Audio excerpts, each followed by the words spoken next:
What is up, everyone? Welcome into the official Bloodstrike America's Elite Tournament. I am your commentator, Zach Wilder, and this is my friend, Mr. Private Run. Welcome in, guys. Firstly, let me introduce the rules of Bloodstrike America's Elite Tournament. This tournament is divided into two regions, the North and South America, each carrying out their matches separately. The entire tournament is set on Bloodstrike's brand new map known as Shutter Island, which we all came to love, where players will be battling it out in a Battle Royale mode.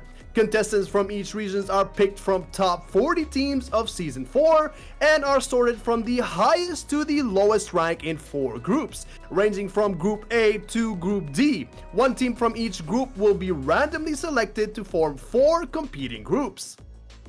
Yes, sir. And the prize pool for the Bloodstrike America's Elite Tournament is absolutely massive, and I can't wait to go over it with you guys. We are in day 3 of this tournament, and we're going to be seeing those teams that qualified from their respective groups in day 1 and day 2 coming over into today's competition, just increasing that level of challenge for our Bloodstrike competitors. Oh, I'm gonna tell you, Ryan, today's games are gonna be absolutely insane. Like, this is the this is the the cream of the crops, and everyone is gonna gun for it. Just to remind you, guys, we're gonna take a look at the current group for the group and the positioning. Also, the points right here, Ryan. We have the first place. We're gonna walk away for 10 points. Second is 6, and the third will be 5 as well. Up in 4th place, you'll take 4 points. 5th place, 3 points. 6th place, 2 points. 7th and 8th, 1, and 9th and 10th, 0. One thing, Zach, that I believe we are in agreement on is that kills have been the difference maker in the tournament. Your team needs to go out there and fight as many opponents and get as many kills as possible. Placement points are helping, but they are not deciding whether teams move up. Oh yeah, no, 100%. And as displayed on the screen right here, these are the prize pools, a total of 4K, and the first place will be walking away with $750 and 60,000 gold. Second place will be $500 and 50k gold, and in third place $250 with 40k stack of golds. And I know if I got that gold, I'll be buying all the skins in the game, Ryan. Just in time for the new Eternal Rand skin that came out. 4th place was $150, and it was about 30,000 gold. Looking at the groups on your screen, Group A and Group B. Oh my lord, just scanning through it, it looks like an absolute mayhem. All of these guys, don't forget, all these guys actually made it to the semifinals, and this is going to be one sweaty lobby. We got the infamous gang, we got the notorious Bloodlust in the group as well. We got Vibe, Val, and Exile. It's going to be absolutely insane. Yep, X-Fire, Team Clarity, EXY. These are all teams that really stood out within their respective groups. Remember, on day 1, we spent a lot of time spectating Group A, and then on day 2, we spectated time on Group D. These teams at this point have spent some time fighting each other, getting a feel for who are some of their biggest competitors in the lobby. But now they're facing new teams from new groups, and I'm curious to see if these in-game leaders and teams are going to make changes to how they play to adjust to this increased level of challenge as they move later and later in the tournament. Oh no, 100%. Yeah, these teams fought super hard. They had their perfect team composition. They moved as a team. They did everything right to get to this point, and I'm super excited to actually see how things unfold in the upcoming games. Because I tell you one thing, Ryan, and I think everyone is gunning for that highest prize pool possible, and they are not gonna back down no matter what. Absolutely. So once again, let's keep in mind, chat, that today is another qualifying round, right? These teams, their goal is to move into tomorrow's finals, in which tomorrow's placement will dictate which prize that you get.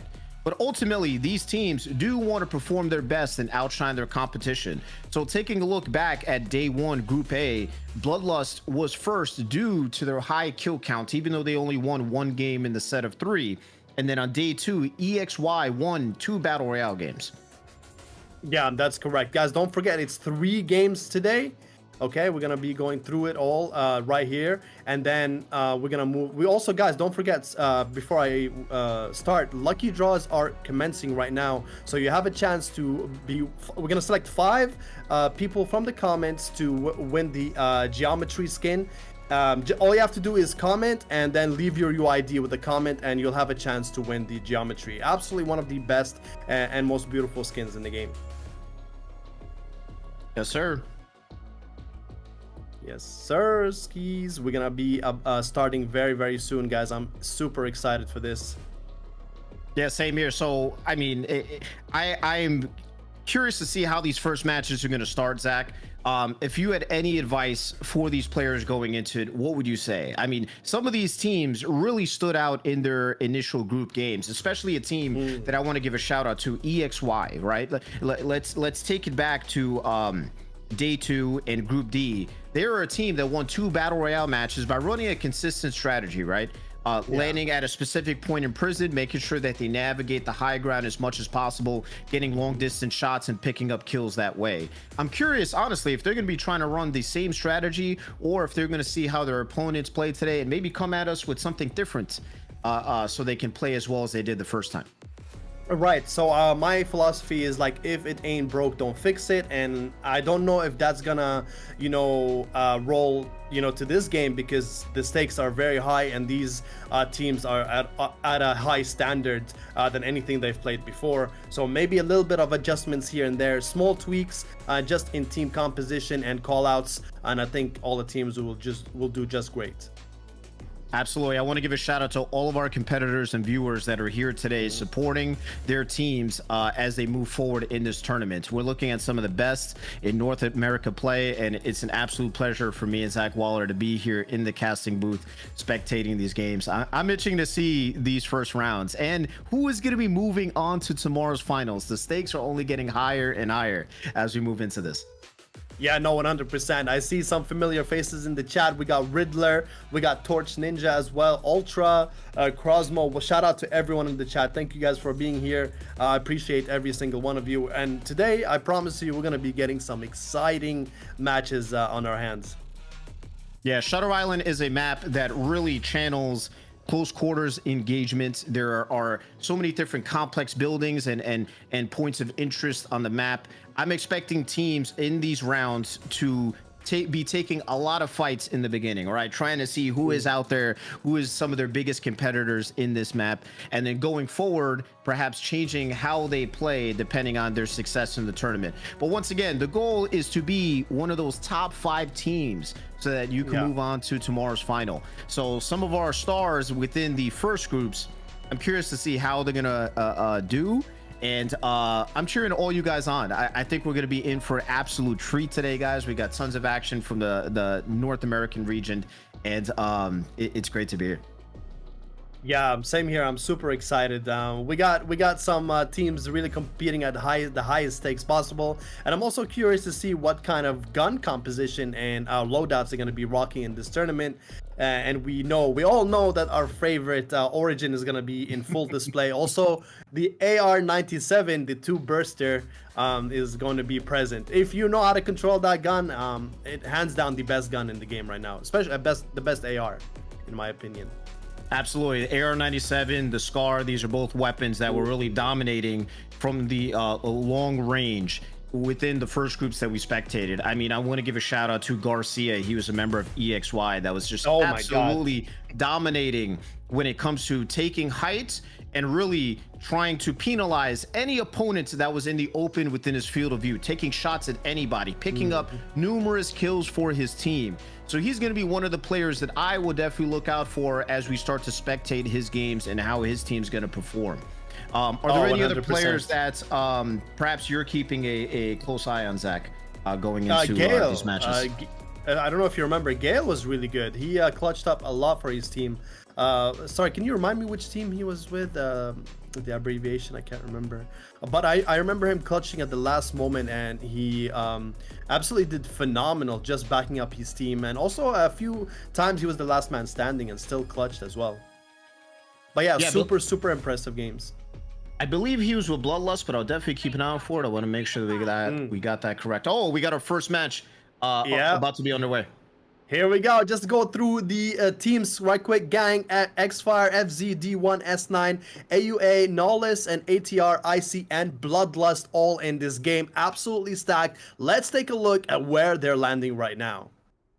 Oh Absolutely. my god. Prison got 2 teams already right in the center. Let's see. ATR Fed is absolutely covering that space on top. And as you can see here, Ryan, everyone is scattered around the map. Beautiful positioning actually from all the teams. Looking at not a very early engagement from any specific teams, which is good because it'll give them time to loot up and gear up for the next fight. Yeah, honestly, if I was one of the players in this match, I would be doing the same strategy. Let's land somewhere, get some loot, and start to get a feel for how these games are going to go. But look, early engagement. He's going to get taking knocked. a 1v1 with Razu. Oh my god, they actually got him. Razu is down and he gets finished. But worry not, he'll be right back.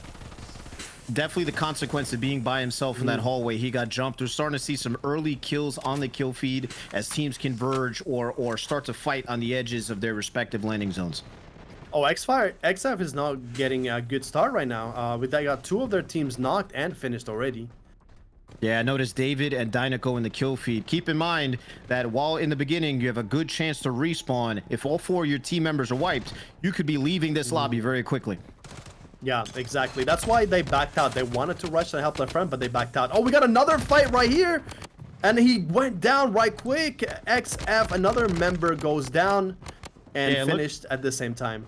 It looks like this was pre from before, getting revenge on somebody in that tunnel, right? That tunnel is an area where you can get isolated as a player. You got to be careful. You can do the jumping or you could get jumped depending on how many of your opponents are in the hallway. Yeah, that tunnel is actually funneled in a certain way that if you get in, it's kind of really hard to get out. So you are forced to just finish the engagement right then and there. Yep, spectating Gang Pepe running that Scar, one of my favorite weapons, playing Emma. Yeah. Level 4 already, getting their loot up. Gang was definitely a team that was very strong in the kills in the previous group. They love taking engagements and bringing the fight to the enemy here. Looks like they might be pushing Team FZ, I believe. Yeah, LS is moving in right now. Let's see if they do get a knock, but Pepe gets a knock from afar, and LS Yuki gets a knock as well for a trade-off. But they are backing out. I don't think they have the arsenal to fight right now. Yeah, interesting. It looked like Gang was pushing first, but neither team fully committing. FC backing up at the moment. One of their teammates is down, who is the 0, and it looks like they both separated at this point.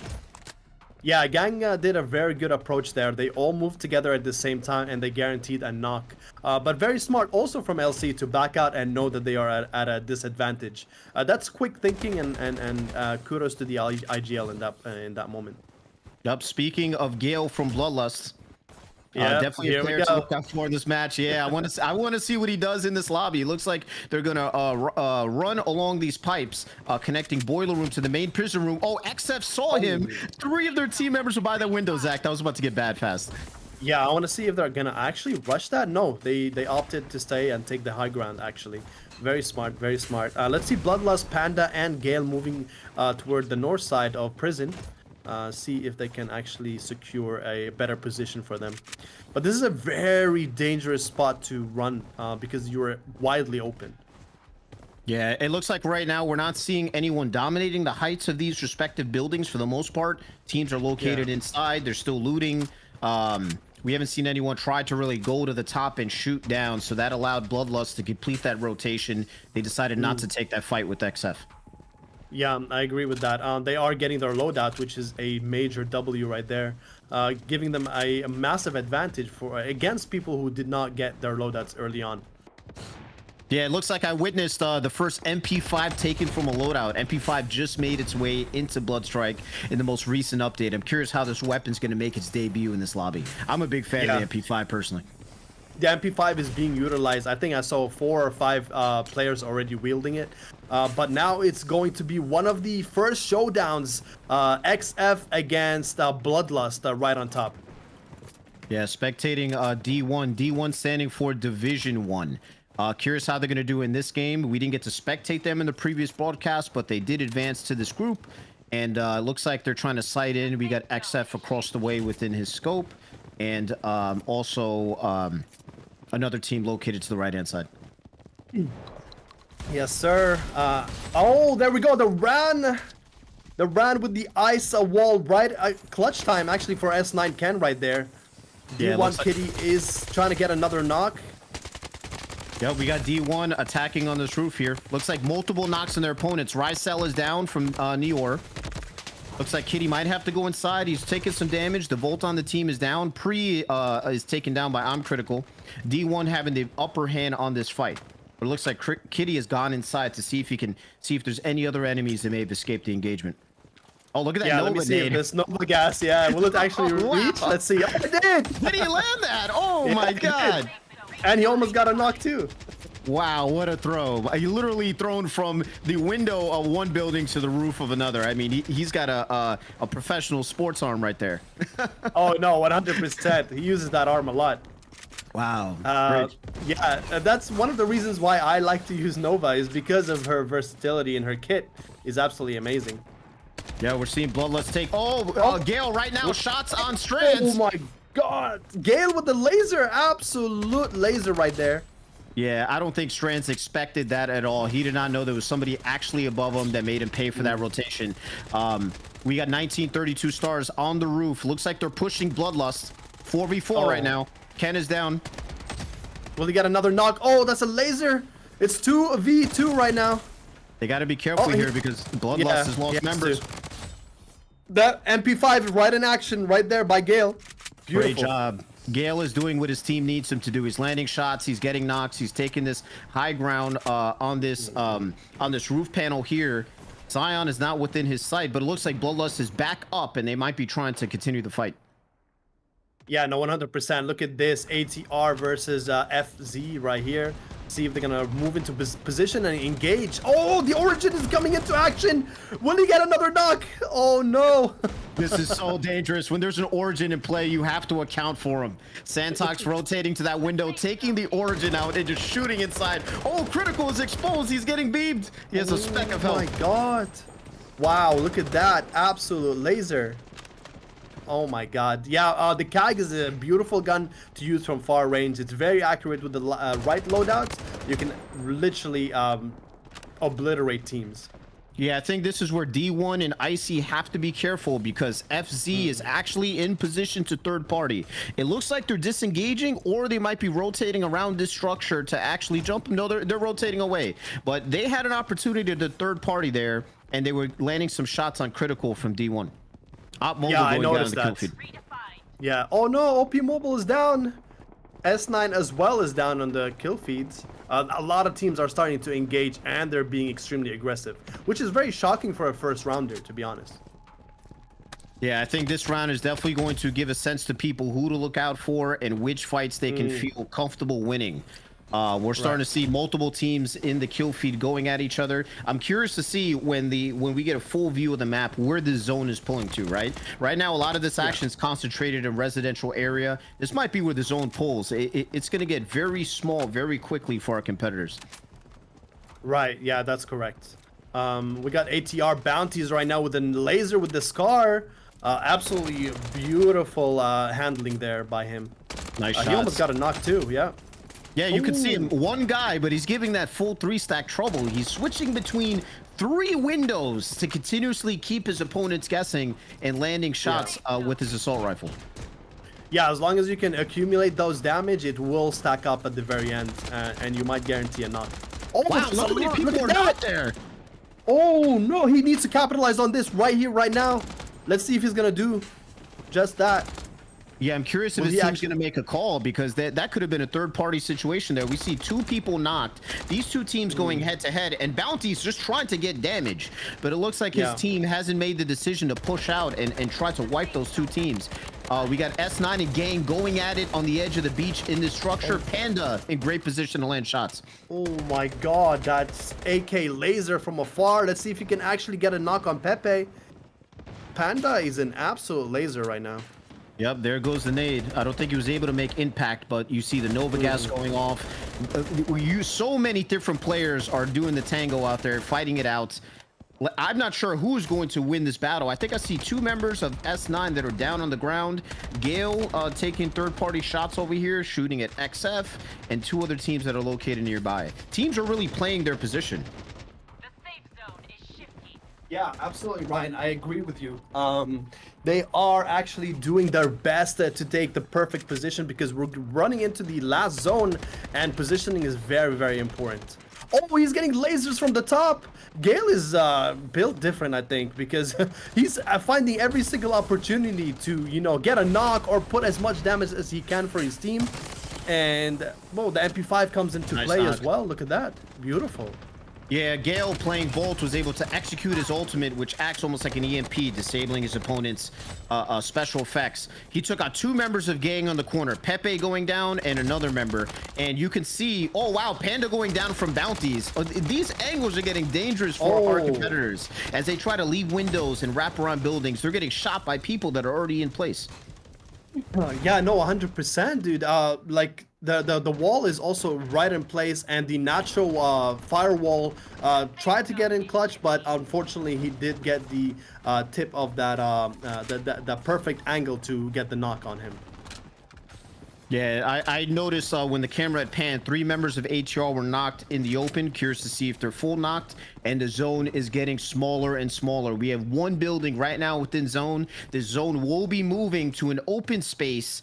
Bloodlust looks like they're in good position to rotate early. A lot of teams are about to smack head on into each other.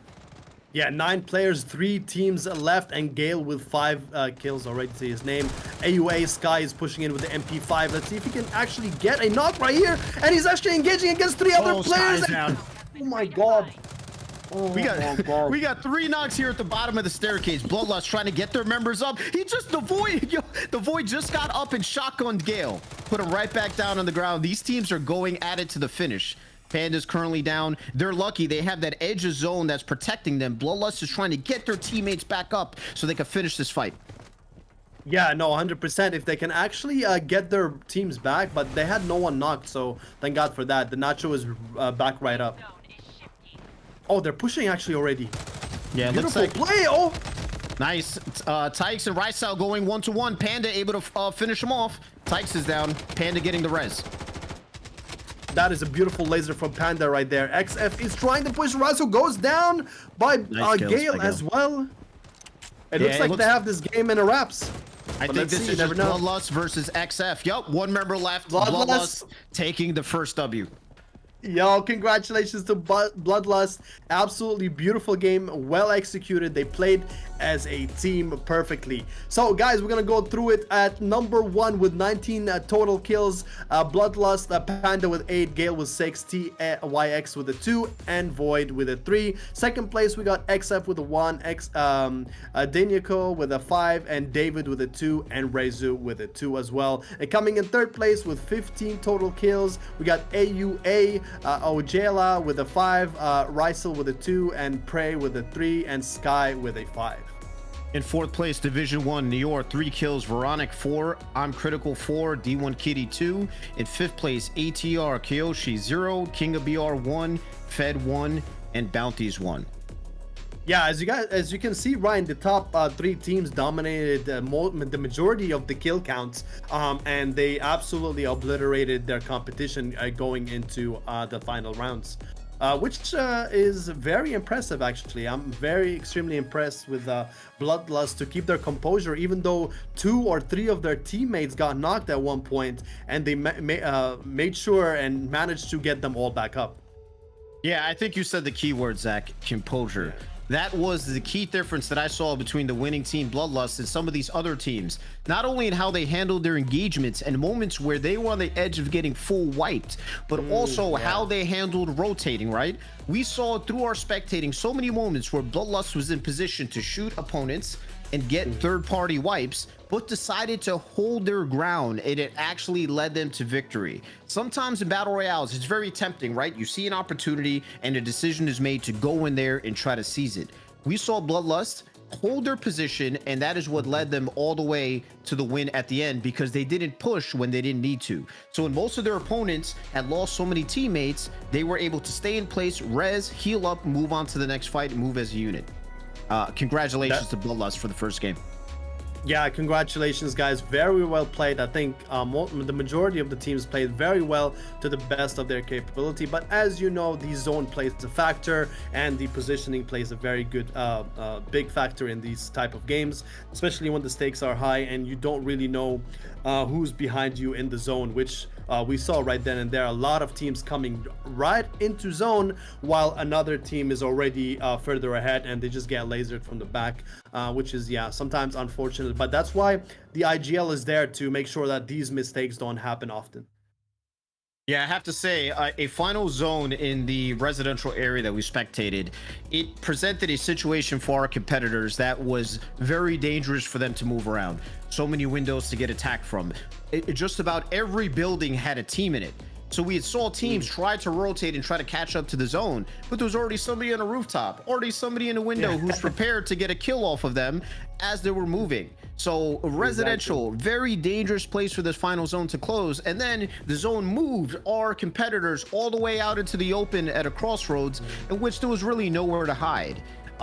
So I gotta say, it was stressful to watch. I could imagine being one of the players. It must have been very stressful to operate and keep your team alive in that situation. Yeah, no, 100%. Also, when I saw that Origin come out, and I'm like, okay, this is very close range. A lot of things are going to happen, and they're going to happen really quick. And to our surprise, he managed to knock 2 or 3 members of that team, and yeah, the rest was history. Once that Origin comes out, Ryan, when I hear an Origin, even from afar, I literally do a 180 and go the other way, because I know that is a very hard fight to actually win. It's true. It's true. You're taking me to my battle royale experiences, and I completely agree. Zach called it when we were spectating that player with the Origin, right? These players, they're hearing gunfire, and they heard that there was a fight happening in the interior of that building. That player walks along the side of the building with his Origin 12, looks in the window. Yeah. 2 teams are fighting, and guess what? He just starts spraying everywhere. So it's very hard as a player in that building to do anything about it at that point. The Origin, with its widespread high firing rates and the damage that comes with, is going to shred their opponents in the close range. So a dangerous environment to deal with an Origin. Trust me, Shutter Island and the Origin, it's almost like a match, a marriage. It goes hand in hand. Yeah, I always say the only counter to an Origin is an Origin. That's the only way, and whoever can land their shots first, or even not land their shots, just aim and hope for the best. Because yeah, the fire outlet, the rate of fire and the damage is absolutely insane on that gun, and that's why most of these players actually prefer to have it, especially at the end zone. Yeah, I think one other weapon that we saw making its first debut was the MP5. We had seen a couple players. This was their weapon of choice in terms of SMG. The most common loadout that we've seen in these competitive lobbies usually is a mix of a long-range assault rifle and some sort of short-range SMG, or some players will go to the shotgun, more often the Origin versus its bigger brother, which operates as a pump. But the MP5 making its debut, seeing several players go down to this weapon. And me personally, I do plan to use this weapon more and more in my own personal gaming with Bloodstrike. It's been a lot of fun, and I find the weapon to be very viable, even hitting some long range and close range shots, especially hipfire. Yeah, we didn't see the MP155 utilized a lot in this specific round, but yeah, like pro players actually prefer that as well, because it could possibly be a one-shotter. Here we go. Oh, we got the results. Yes, there we go. Okay. Number 1, as expected, Bloodlust with 19 kills and rank points 10 and a total of 29 points. Second place, AUA with 15 kills, 5 points and a total of 20 points. And in third place, D1, 13 kills, 4 points and a total of 17 points. In fourth place, Xfire, 10 kills, 6 rank points, 16 total. And in fifth place, Gang, 11 kills, 1 ranked point, and 12 total points. So once again, kills being the difference maker here. And when you actually look at it, Zach, fifth place and sixth place have a tie in their total points. Yeah, the only difference is 1 kill, while FZ has 1 more ranked points. Interesting. Yeah, exactly. That is why it's the first round, right? So this means, I mean, The point system right now is excellent for the first round, but I mean it's not to deter any of the teams because we still have game number 2 and number 3, and as you said, Ryan, number 5 and number 6 are very close to each other. That it's anyone's game going into the second game. Absolutely, and I think one thing that stood out for me as well, and remember, this is only game 1, a breakout game from any of our competitors, you know, thinking back on how we spectated Group A and Group D, can really put them to the top of the leaderboard. So really, game 1 is a learning lesson for our players. Teams look at how they did, see what needs to be adjusted, what went right, what went wrong. But there's plenty of opportunity to come back, so do not count anyone out. One thing I did notice it takes me back to Group A. Nahulis was one of the teams that was always consistently in the top 5. They had a little bit of trouble in this first game. Right now, they're not within the top 5, but they are a team I want to keep an eye out for because they did so well. I think with the right changes, they can still be a competitor. But right now, our top 5 teams are some of the best teams that played in their first respective qualifying groups. Yeah, no, 100. Yeah, that's actually true. I think they still have a major chance. We still have 2 games to go. I think what sets them apart is going to be what they get early game, because it looks like they're always engaging very early. And we're already into game number 2. Wow, look at this. Let's see where teams are landing. Let's see. Good luck to Nahulis. Let's see if they can come back from this. All right, Ryan, as you see, again, Prison this time is empty. We got only 1 team, and of course, it's the dominant team of the game going into Prison, rotating right to the side of it, making sure everything is good. Gale picking up a sniper off the bat. Let's see what he can actually do with that sniper. Yeah, like Zach had mentioned earlier, right now, put yourself in the shoes of Bloodlust. You've won the first match, you got lots of kills. No need to change the strategy. You can land right where you're doing and pretty much repeat the same formula until you can encounter resistance or need to adjust. Let's see if other teams have made changes to the way they play. So right now we're spectating FC. If I remember correctly, they landed in residential as well. Gang is nearby. Gang was definitely a team that we saw play very aggressive in their qualifiers. I'm curious if they're going to try to up the ante, maybe try to get more kills under their belt. But right now, we haven't seen any fights begin yet. No kills in the kill feed. Yeah, S9 is very close to them. He's trying to get in. LS Yuki is trying to get in to see if he can actually get. But I mean, I think his loadout is not suitable for this type of rushing right now. I do not advise it, but let's see. Oh, and he's got an Origin. S9 Ken has got an Origin in hand. That's another reason not to rush blindly. Yeah, it almost looks like each team is kind of like, it's a bit of a feeling out process, right? Trying to see who's going to start the fight first. But look at Ken. Ken's in a great position here. Line of sight between the 2 buildings, taking some shots at 2 members of FC, but FC's not committing it. We're seeing 2 members of Icy, the first 2 killed in the kill feed. Yeah, they went down pretty quick. But let's see what S9 Ken is trying to do here, because he looks like he's trying to get a better position to guarantee a knock. But he does get shot. This is very dangerous, and he's alone. Yeah, I'm curious. Too aggressive to my liking. I was curious where he almost got shot from for a second. Looks like we're spectating Bloodlust and D1 going at it. Panda MP5 in hand. I see that drum mag ready for action. Taking down Critical. Gale is down as well. Bloodlust has 2 members down. Yeah, beautiful wall from Nacho right there. Gives Gale enough time to self-revive and get back into the action. Bloodlust Void is actually down. D1 Kitty takes him out, and let's see if it's gonna actually continue to engage right in the middle. They need their friend's help right here, right now. This is very critical.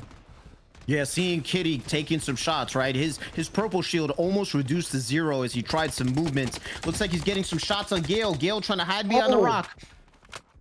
Wow, very beautiful close. Laser from Kitty. Yeah, very nice. Yeah, Gale barely made out of there in the nick of time. I think he had maybe a quarter health left. He pushed in. This is gonna be, oh my god. Let's see if they actually survive this. D1 Kitty is still on the offense. Critical is covering the left side, but will they actually engage? Yeah, is there a team underneath them? Yep. It looks like Team AUA is actually underneath them in the tunnel. Panda right now, third-party shooting with his AK-47 in hand. Very smart from Panda, just trying to pick out a few kills and maybe put some damage to give the other team an advantage. But D1 Kitty goes down. The star of that play right there is knocked at this very moment. Yeah, I have to admit that fight evolved. It went from Bloodlust versus D1 into AUA actually looking like they're rotating almost underneath where they're fighting. So I think all these teams are trying to decide where they're going to be in the fight. Gale getting a knock, Void getting a knock. Yeah, AUA just suffered the consequences of that third party. They thought they were going to come in and, you know, just clean up whatever is left. But to their surprise, actually, no one was actually knocked in that fight. It was a knock for a knock, but then they managed to revive each team. Oh, Gang is actually fighting right now. Yep, 3 members of What gang they up moving up the against? steps. Yep. Strong is down. They're going to fight FZ at the top of the staircase. Novagas deployed to give him some room. Oh, Pepe is a bit in trouble. He's trying to res his teammate, but Strong getting taken out by the Novagas. There was no chance of getting that res off. That's what I always do with Nova. As soon as I get a knock and I'm in a sticky situation, I just throw my gas at the ground or wherever I knock the guy. He won't be able to revive and his team will back out. Yeah, it's honestly an excellent strategy because it really presents your opponent with the dilemma. You want to res your teammate, but you can't. You don't want to die, and your teammate is bleeding out from the Nova gas. Looks like Pepe right now trying to survey the field. His team member was up but was getting shot. Okay, FZ comes back into action. Goat is surrounded, and he's getting picked off because he's alone right now. But let's see what Gang Pepe is going to do. Is he actually going to find him? Yeah, I think we're starting to see almost a repeat of where the action was in game 1, right? Residential area tends to be the hot zone, but these teams are intermingling in these buildings. That member of FZ is giving Gang the chase. Zeta and Pepe might be going at it. Oh, he exits the room. 4 people on him. What is he supposed to do? Did you see that 360 he did? I did. If I was a member of gang, I think they were just like, we got to get this guy down, man. He's giving us the shake. Enough is enough. Yeah, they spent way too long outside the zone trying to chase him down, and that guy had to move. He pulled out his movement.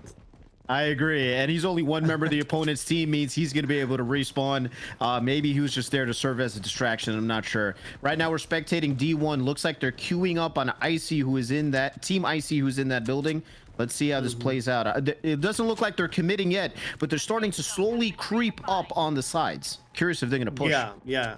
OP Mobile is on Team Icy, and let's see if he can actually do something right there and just clutch for his team. Icy Fabled went down as well. Critical is looking to get into this. D1 is an opportunistic kind of team, and they're gonna clutch up this third party and try to get a few kills from here. Oh, Icy is going down, Bladden. Yeah, they have to be careful here because Icy is actually sandwiched between 2 teams. D1 on their left-hand side and Bloodlust on the right-hand side. Looks like D1 is actually going to be cleaning up the kills here. Jamaican going down to a shotgun shot. Let's go, OP! Oh no, man. I have to give it to OP. He stood his ground and his opponent was surprised. He took him out and one other member of D1 took out Op, but he went down fighting to the last man. You gotta respect it. It looks like Bloodlust actually rotated out of that situation. They did not want a part of that third party, and it looks like they're moving in. Maybe they're gonna try to become the third party itself after what just happened. Beautiful angle right there. Let's see if he's gonna clutch up with this angle. That's a really nice angle. A few people know about it, and he's putting it in display right there. Critical's gonna go down. 1 shot, 1 HP, Ryan. Panda taking the zip line. Bloodlust on the offensive. Kitty right now using that refrigeration unit as cover. Panda lost him on the roof. Both teams going at it. That is very beautiful. Kitty is trying to get away from a sticky situation. The teammates are actually covering them, making sure that they didn't get knocked, and they actually succeeded. Yeah, I gotta give it to D1 there. Looking at the mini map, we're able to see D1 actually rotate out of that situation. They didn't want to take the fight. We saw it. They didn't stand their ground. They rotated out to fight and live another day. Bloodlust, their goal was to try to get a third-party wipe after D1 had just finished theirs, but they weren't successful in their execution.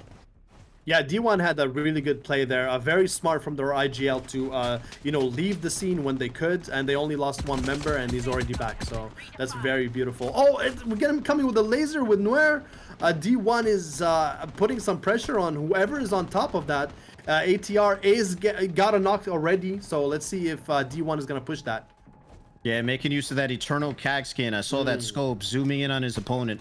Great job. D1 right now deciding where they want to go next. The circle is getting smaller, and it looks like Prison will be outside of it. So, Nior beaming him. 2 knocks. Great job.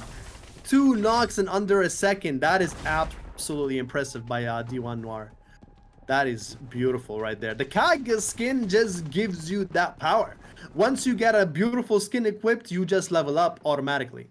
That's Just how I something feel about it, right? Personally, yeah. He really sold it well. It looks like they were able to get another knock and a member of S9 on that roof. New York right now doing an excellent job at those long-range fires. It looks like 1932 Star holding up on the top of that prison. New York trying to pick a spot that they can hunker down in. Yeah, this is not a very bad spot, but I would try to rotate out of it a little bit early going into the final zone. Oh, they're getting pushed already. What? Go to New York trade. Goat went in and just secured a knock just like that. Yeah, it looks like I'm Critical coming in to support his team, and you're self-rezzed. FZ members Beautiful. of FZ actually went in the building and out of the building. Looks like D1 backup has arrived on the scene. Curious if they're going to try to fully close this fight. Critical swinging around the building. He's shotgun in hand. There's so much smoke everywhere. That Kraken ability came in clutch. Actually, it blinded him for a quick, like a split second, and he managed to get a knock downstairs. Yeah, I saw that too. Critical with, wow, he almost did like a fadeaway shotgun shot on Zeta. Zeta didn't even see him. He was at the bottom of the rocks and he shot him. Op getting jumped in this building. OP gets absolutely demolished. No. Yeah, D1.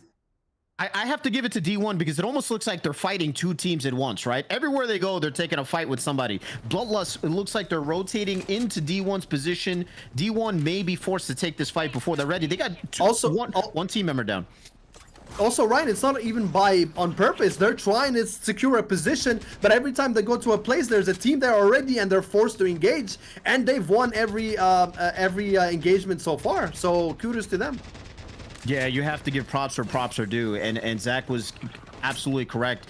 D1 looks like they're just trying to secure a place that they can call their own and set up defensive positions, but everywhere they go, there's another team waiting, and they have to take a fight out of just trying to stay alive. Rysel getting that knock right now, King of BR, AK being put to use. Just non-stop action. Rysel shooting so many people at once. Oh, Pre goes down. AUA is trying to secure another knock, but they're in a very sticky position right here. Very beautiful movement from Rysel. Gets a knock as well. Oh, man. That is absolutely... Wow, 2 knocks. Ryan, down also. what What am I watching? This guy is the GOAT of the team right here, right there. Absolutely clutch for his team. Last man standing, too. I think Rysel right now is what his team needs. I'm curious if he's going to get the rest of his team members up, but we witnessed 3 beautiful knocks from him with that AK. Panda right now trying to stay alive on the edge of zone. Gale is down. There's 2 other team members of his team up, deploying that Nacho ultimate so we can get a visual protection there. Yeah, very beautiful. Panda plays Nacho very well. Let's see if he's going to push in and he's going to get Gale. Oh, no. Panda gets the knock. But let's see if he's going to finish. Shots. Before he gets revived. Yep, they do get a finish on Canes. You got Kynes as well. Looks like Pre taking out Zion with a pistol. Yup, and he gets taken out, and they are out. Wow, just like that. Yep, we got 3 teams left and very little room left on the map. D1 Critical making use of 2 golden Glocks. We might see a very flashy finish here. Bloodlust, once again, they have their team up in the final zone. They're one of the last teams. Full purple shields. Critical is outnumbered. Yep. Division 1 versus Bloodlust. Oh, Bloodlust. Oh my god, they actually demolish him. GG's. Bloodlust takes that win at the very end. Congratulations to Bloodlust. What a game, Ryan. What a game. Wow, beautiful.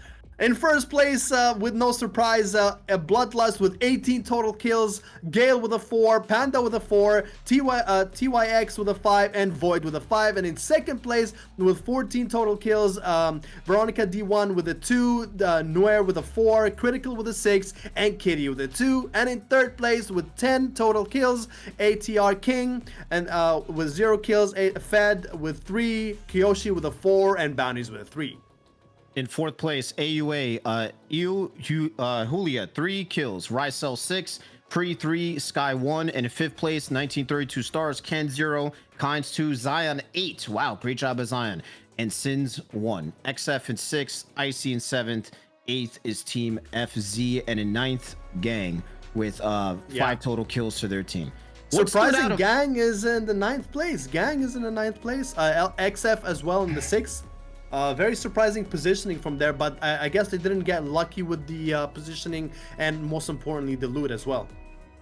Yeah, I've come to the same conclusion immediately, right? Gang, from our initial observations of them in Group A, they are an aggressive team. They go out there, they take fights, they like getting kills way more than they seem to prioritize getting to those later zones. But it seems in this match that Gang may have had some trouble getting their flow in terms of getting their kills and getting into the later stages of the game. So game 3 for them is going to be a bit of really, they need to put pedal to the metal to make sure they're in that top 5. But with the way that the point system is, that possibility is still very much there. But I mean, what a game. I mean, that member of AUA, Rysel, it was like him against the world, Zach. What were we watching there, bro? Yeah, Rysel was doing his thing. I tell you, I think he got like 3 or 4 knocks at the very last minute, and he almost clutched up for his team. Beautiful play from him. Individual play is very important, but more importantly, team play is also extremely important. But when an individual clutches up a moment like that, the whole team is, you know, in suspense, and they're very supportive. That's why it's beautiful to see, you know, one guy, you know, putting it all on the line and getting a few knocks for his team. Absolutely. And I mean, sometimes that is what it comes down to. You know, when you have 2 teams of almost equal skill going at it, sometimes it just comes down to the 1v1 and who is the best competitor in that given situation. It was just absolutely amazing to spectate AUA Rysel with an AK in his hand, back against the zone, taking 3 opponents out back to back to back, trying to stay alive. It was just a great thing to watch. But I have to give props once again to Bloodlust. They have taken 2 games in a row. If I were one of these other teams in the lobby, I mean, at this point, their name is at the top of my list. If I see Bloodlust in the lobby, I have to be extremely cautious that these guys are way ahead, and I may have to make changes to perhaps try to prevent them from getting a blowout win. What did you think of Bloodlust strategy? 2 games in a row they're winning. Do they have the winning recipe here? Yeah, well, that's the thing. Like you mentioned, Ryan, in the past, kills is king at this tournament, and the more kills you get, the more dominant you're going to proceed with the rankings. And right now, all eyes are on Bloodlust. Naturally, it's not even a thing that is a passive thing, but it is a cumulative thing that all of the teams are going to focus. Usually the top 3 teams at the very top, and at the top of the hill, it's Bloodlust right now, putting a beautiful performance, moving very well as a team, and clutching up the important moments. Absolutely. And I think one thing that I've seen about Bloodlust, oh, here goes our point rankings. Let's get right into this. Here we go. As of course, number 1, Bloodlust with 37 kills in total, 20 points, and then total points is 57. D1 in second place, 27 kills, 10 points, and 37 points in total. And in third place, the Clutch Master AUA with 28 kills, 9 points, and 37 points in total. In fourth place, Xfire, 19 kills, 8 rank points, 27 total points. And in fifth place, ATR with 13 kills, 8 rank points, and 21 total points. In sixth and seventh, both of them are tied at 18 total points and kills and rank points apiece. Almost completely matched here for the 6th and 7th place. And then in 8th place, Gang with 16 kills, 1 rank point, and 17 total points. One thing I did notice, just to communicate a change in the standings, it looks like D1 moving up to the 2nd place, overtaking AUA, moving into 3rd. And Gang before was in 5th place, but because of their performance in this round 2, unfortunately, they got knocked down to 8th. So remember, guys, you want to move on to tomorrow's finals, you have to do what it takes to get that 5th place. 21 total points are the points to beat, and there's only a 3-point separation between 5th place, 6th, and 7th. The possibility is still there. Yeah, my heart breaks for Nahula's actually one of my favorite teams, seeing them at the bottom of the list. But I don't think all hope is lost. If they have a very solid team going into the last game, they could redeem themselves. All they need is to, you know, just put everything on the line, get as much kills as they can, and at least get a top 3 or top 2 position. And I think they will do just fine. they're not all the way at the bottom just yet. But yeah, Icy's team as well, you know, OP Mobile putting up a small little mini clutch at the very end there, you know, crouching at the corner of that small compound just to get a 1 knock. Beautiful strategy from OP Mobile, but unfortunately it led to his demise right after that. Yeah, that was awesome to watch, like you said, Zach. I mean, if I was his opponent, right, your team is full pushing into this building. You're thinking that the enemy at this point is either fully killed or they're running in retreat. OP Mobile stood in that corner, stood his ground, and when his opponent looked at him, OP let go of his shots and put him down. I think the guy was surprised, like, whoa, this guy's not going anywhere.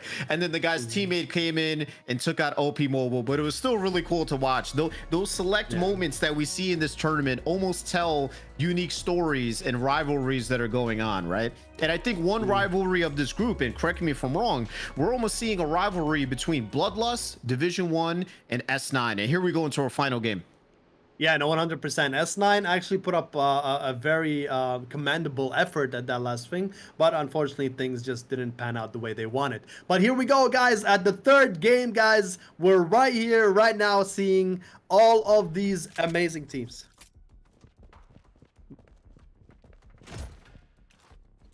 Yes. I did. That's why it's gone. Okay. Yes, sir. Yeah. Yeah, continue, Ryan. That's good. I need 1 second if you want to continue. Oh. Okay, sure. Yeah, already done. 1 second. Let me see. Yes, sir. Okay.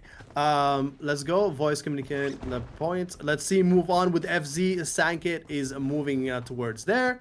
And then we also got AUE moving on the left side. Beautiful positioning right here. And then, yeah, we got really nice team composition from FZ. All sticking together, moving as a unit. Goat picking up, I think, an origin. So, yeah, that's going to come in clutch for sure. Yep, so keep in mind, guys, this is our last match of this set. So whatever teams need to do at this point to qualify, they have to do it now. So I'm really curious to see if we're going to start to see the change in behavior from our given teams and how they perform. It looks like FZ landing in a similar place as they did last time. Residential zone seeming to be the area with the most action in this group's games. We didn't really see too much action in the prison or center part of the maps. Yeah, I think they left prison alone. I think it's just one team landing there now, which is ATR, which is not bad, you know, as a strategy, just to, you know, eliminate getting knocked early in the game. S9 Scion right here trying to rotate to the left as well. Beautiful showmanship using that sword, switching between guns. We see that in a lot of other games as well. S9 Canes moving in. Oh, they do get a... Are they going to get that, Emma? No, very close, very low HP. Don't think they're going to risk going up right here, but let's see what they're going to do next. Yeah, it looks like Zion landing those shots and a member of FC. FC making a GOAT, deciding to rotate upstairs. I'm not sure if he has teammates with him. And S9 might think his teammates are up there because they haven't pushed yet. Gold might be by himself. Oh, Santox is on the roof. So if S9 decides to push, they might be trying to set up an ambush here. Curious if they're going to commit to this fight or if S9 will rotate out. They're playing very close together. Santox, you can see him. He's hovering around the roof, seeing if they're going to be fighting here. Void getting blinded by that Nacho ultimate. He can't see a thing right now. Nova Gas in front, jumping down with the MP9. Yeah, as soon as they get a knock on, oh my god, ATR goes down. Bloodlust is after blood right here, right now, the last rounds of the game. And they're not, it doesn't look like they're stopping. I mean, they have nothing to lose at this point, so I think they're going to be a little bit more aggressive. Yeah, Void trying to land those Air 97 shots on an opponent that just respawned. No connect, but it looks like Bloodlust right now is holding the roof. ATR on the other side of that building, trying to see if we could get a shot. All right, going back to S9. Looks like they're pushing up in a building with FC inside. Let's see if this fight is going to happen this time. FC might be actually rotating away. Yeah, it looks like it. S9 Scion rocking a Scar right there. Playing Emma. Emma is very important for the team right now. Oh, did they get a knock? Another one too? Oh my god, 2 knocks just like that. And they do rotate to the left side just to guarantee some shielding. Yeah, it looks like they're committed to this fight now. Zion helping with a knock, but their Nova's down as well. Thermite grenade on the ground. Sticky situation right there. Yeah, Yuki goes down as well, gets absolutely finished. Let's see if Emma's gonna come up with the clutch with the healing for the team and herself. But absolutely beautiful. Oh, Gale, looks like Gale's in a fight right now as well from that POV. Yup, spectating Zion right now. He's in 1v1 at the side of the hill against a member of FC, and he wins, delivering the shots that he needs with that scar. Great job, Zion. Very beautiful laser from Zion right there. And he maxed his scar with the golden camo. Absolutely beautiful to see. Yeah, most of the teams are rotating right now, trying to get a better position, a better feel going into the mid zone. But they do, XF does spot a member on the left side. See if he can get to safety before he gets knocked. Yeah, definitely the teams to watch. S9, X-Fire, Bloodlust, Division 1. Once again, residential being the area where the most combat is taking place. New York with 2 knocks in the kill feed. He is definitely a player to watch. In this last game, he was getting quite a few shots. D1 Kitty putting down a member of Gang. So it looks like Gang might be having some trouble against members of D1. And they can't afford to have any trouble because they need to be much higher in the rankings if they want a chance to actually proceed. Agreed. Gang definitely needs to stay in this match and get as many kills as possible if they want to move on. David landing those absolute laser shots on members of, it looks like Bloodlust, rotating in the open, but not enough to fully knock anybody. Yeah, no, 100%. Let me just check this right quick. Oh, and Gang Pepe goes down by D1 Kitty. Let's see if they can actually survive this, or is that a wipe for Gang? I'm not too sure if I can see them on the map still. Yeah, not sure yet. Spectating Kitty's perspective. Kitty right now playing playing Nova with a scar in hand, landing some long-range shots on members of Bloodlust and tossing that Nova nade. Not able to connect with it, but still, he's in a great position with that scar to land damage from his range. I don't know if you noticed, but Panda and Gale both went down at the same time in the kill feed. Wow. Yeah. Definitely 2 of the star players of their respective team. Definitely want to try to get those guys up as fast as possible. Yeah, the D1 Kitty is rocking that scar. Try to rotate, see if there's anyone behind them before they proceed into the zone. Yeah, it looks like 2 of the members of Bloodlust went down, Tykes and Gale as well. Right now, XF, we see them rotating along those rocks. Gang, more within that structural area, AUA, and Bloodlust. So we're starting to see 3 different teams converging in that area. Curious if XF is going to try to wait it out or maybe try to get some third-party kills. I mean, last time we saw the standings are in 4th place. Nice shots on Zion with that AR-97. AR-97 in full display right now. Beautiful camo from the recent battle pass. Going into this is actually a very good spot because he has the head glitch just perfectly placed behind those rocks, going into the final zone. Oh, let's see if he can actually get a knock. The Zion is very low. Oh, nice. And he does get knocked. Beautiful, just at the very last moment before they enter the building. Great shots, and it looks like perhaps maybe a bombardment was actually placed next to them. That might be Bloodlust trying to respond and push them out of position. Bloodlust also has to worry about Gang on their right-hand side that's rotating in.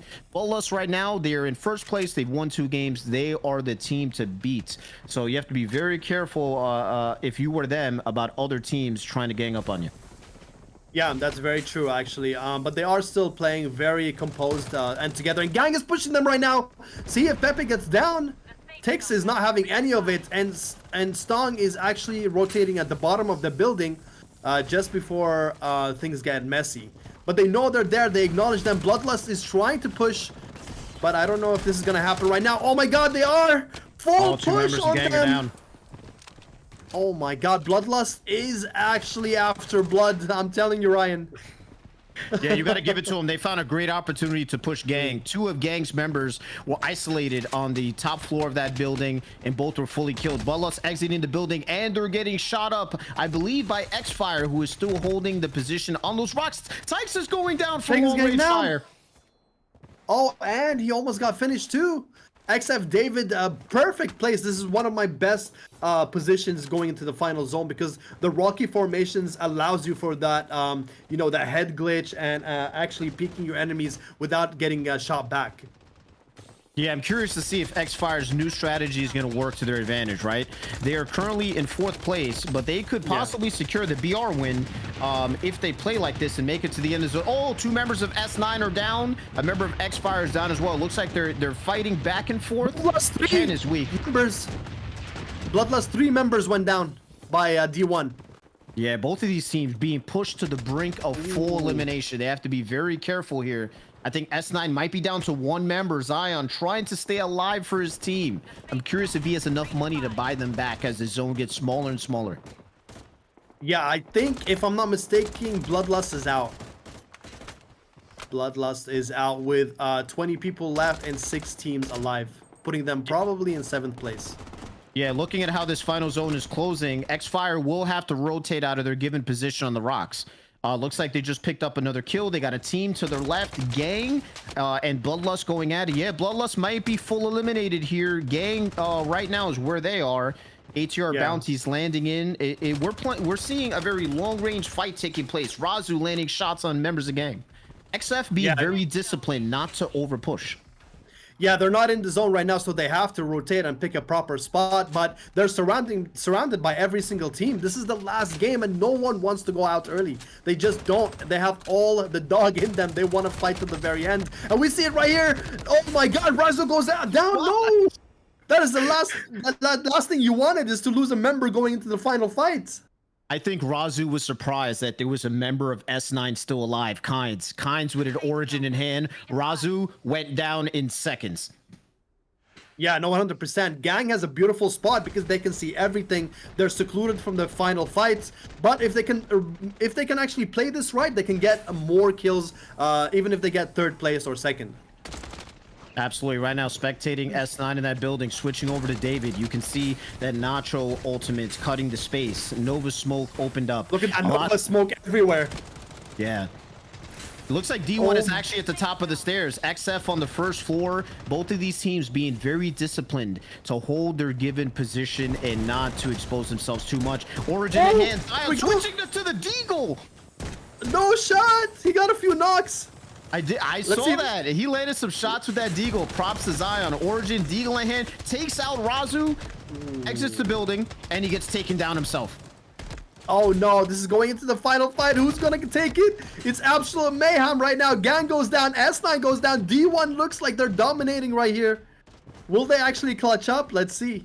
One thing I'm observing immediately is XF is already ahead of the rotation, landing shots on people, leaving in a panic. Critical down. New York is down. XF is in the God spot right now.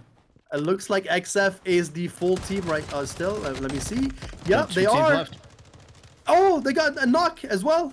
Dynaco taking out King of BR in that 1v1 near the loadout. Looks like David is pushing up. He sees members of FZ that is left. It's just 2 teams left. And X-Fire taking the last W. This is exactly what they needed. They played a disciplined game and they were rewarded for it. Congratulations, X-Fire. I told you, Ryan, that positioning at the rock gave them all the advantage they needed moving into the zone. And of course, they get the 1st place with 14 total kills. Dynico with the 3 kills, XF with the 9, and then the screen is blurry, so I can't read the rest. But David with a 1, Razu with a 1, and in 2nd place, we got I don't know what that team is, but ATR in 3rd place with 2 kills and a total of 5 as well. Absolutely. What a great match to spectate, being the last one of this group. In 4th place, D1 with a total of 16 kills. 5th place, S9, which is 1932 stars. In 13 kills. In 6th place, Gang with 8 kills, and in 7th place, Bloodlust with 11 kills. I gotta say, this last game took it really kind of got flipped on its head, right? Bloodlust dominant in the first 2 games, ending in 7th, but still picking up 11 kills, and that's still more than enough, I believe, to keep them within the top 5. I'm just really curious if there's going to be any movement within the top 3. Did Bloodlust, because of this last game, perhaps lose their 1st place spot? We're going to see momentarily. Right, because of their kills, I personally don't think so, but maybe, you never know, maybe they'll drop to the second. But I just feel for Gang, because Gang tried actually very hard in that last one, and they did extremely great. My only thing is that their positioning for the final zone wasn't the perfect spot, and they just fell short in the 6th place, not making in the top 5. But beautiful game by XF, absolutely.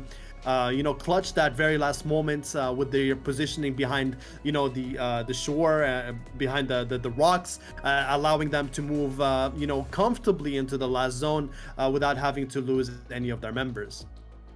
I absolutely agree, and I think Zach, you called it 100%. Once we saw what X-Fire's strategy was, right? They decided as the zone was closing to be ahead of the group, disengage from the larger war that was taking place, and take up position at those rocks. Zach called it. He said this is an excellent spot for them to stay to give them advantageous positioning for the later zones. X-Fire stood in place, engaged teams to their left and right, and then when the zone closed, guess what? Their homework assignment was already done. Everybody else was trying to get it done at the last moment. They were already in spot, shooting everybody who's rotating into zone. It wasn't a fair fight. But you know what? When you're playing a battle royale, you don't want a fair fight. You want everything working to give you an advantage, so you almost win the battle before it even begins. Not only that, but as you saw, Ryan, the minute Bloodlust, even early game, when one of the Bloodlust members got knocked, I noticed that the majority of the teams are looking for them to annihilate them. They're like, oh, Bloodlust, one of them is knocked, let's go look for them. This is our chance to, knock them off their first position.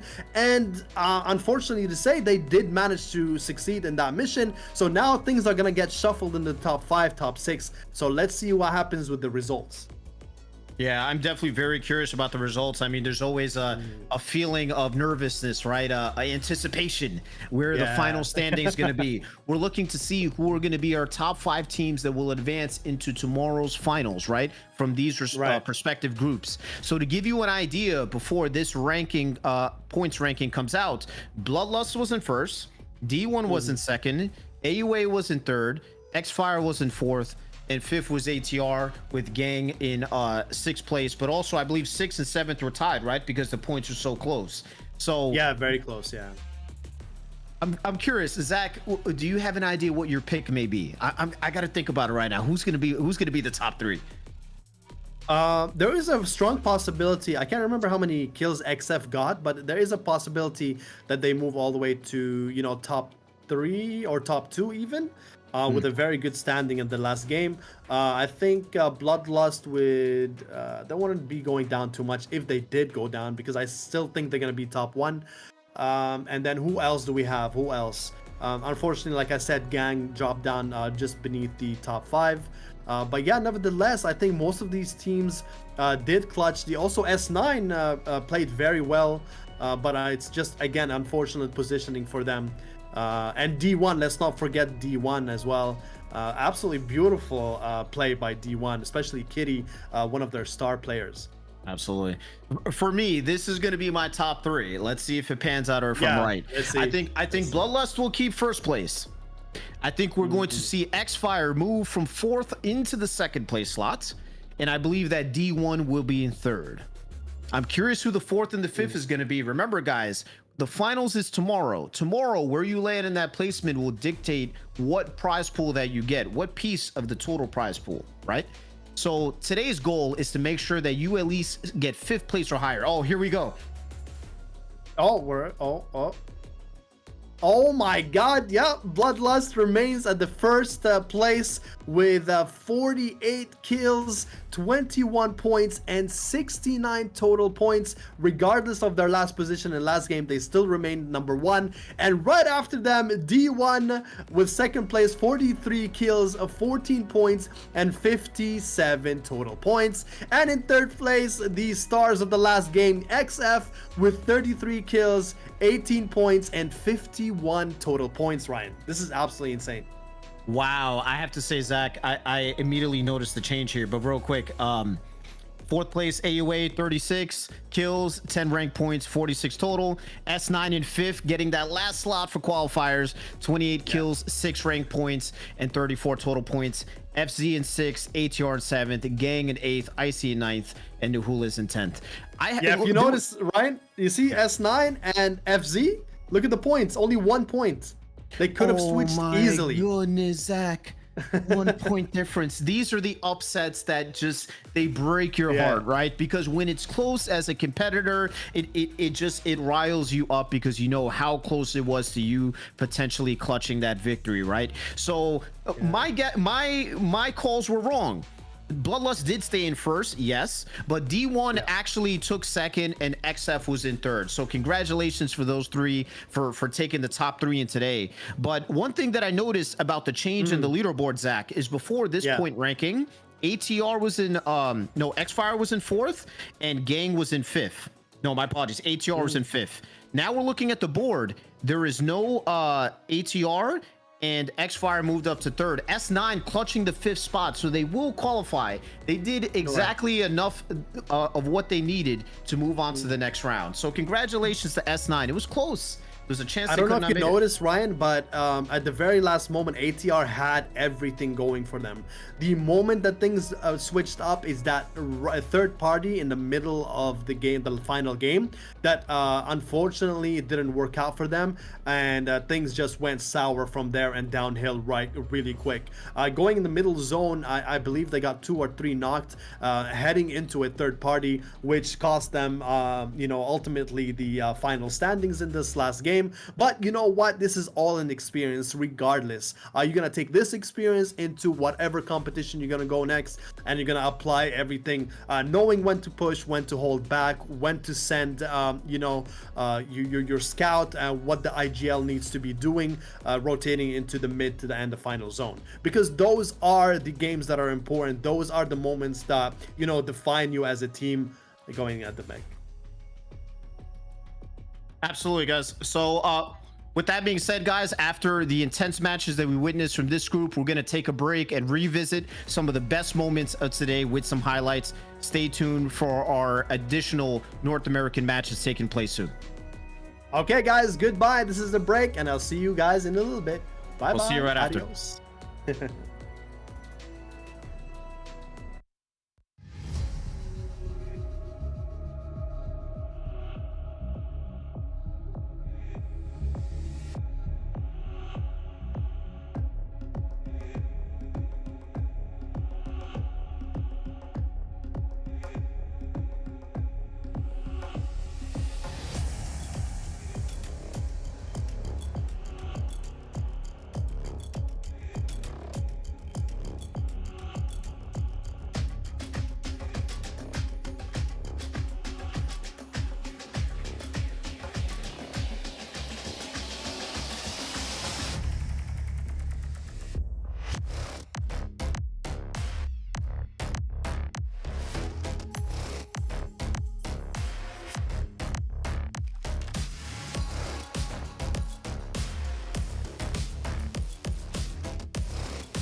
Hello guys, welcome back to the Bloodstrike Americas tournament. It's us again, me and Ryan. Is that a surprise or what?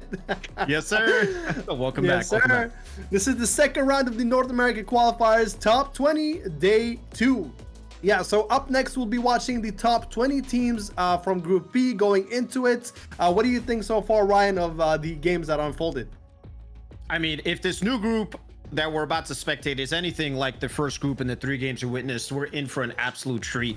These games really were packed with nonstop action from beginning to end, and we saw some of the teams that were dominant within their first respective groups having a bit of a struggle and needing to adjust to their new competition, right?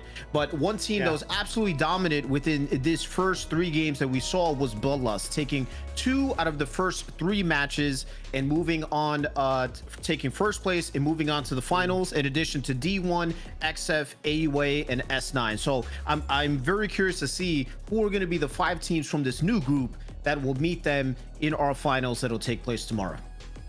Yeah, I agree with you there on the intensity of the last match. It was absolutely amazing to see D1 clutching all the way, Bloodlust having a bounty on their head, everyone knowing that they were top 1, so they all gunned for them, and it worked out for them. Also, S9 clutching the 5th place by 1 point.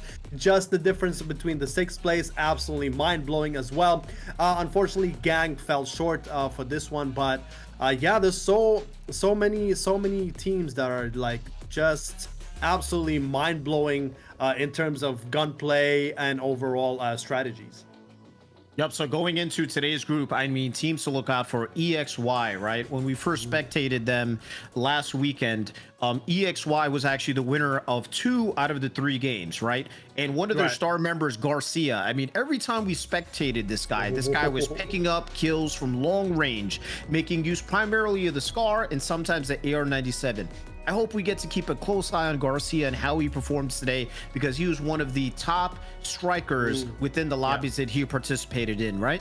Other teams to look out for: Team Unknown. They finished the last group that we spectated in 2nd place.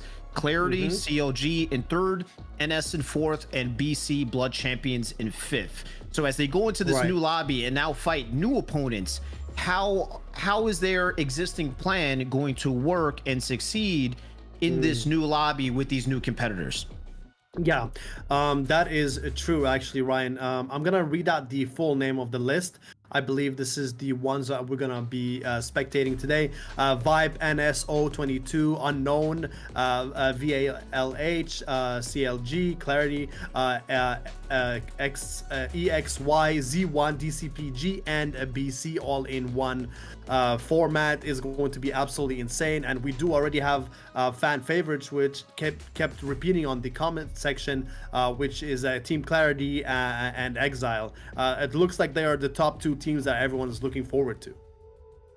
Absolutely, guys. And once again, I want to thank you to all of our viewers and our competitors. We would love to hear from you. Who are the teams that you are representing, or the teams that you are cheering for? Go ahead and let us know below in the chat so we can hype up and add hype and motivation to our competitors, because we're going to see them play some of the best in North America. And I'm telling you, while I have some people that I may know that are participating in this tournament, that I'm all wishing you well, at the end of the day, we wish all of you luck, and we want to see you all play your best and go as far as you can in this tournament.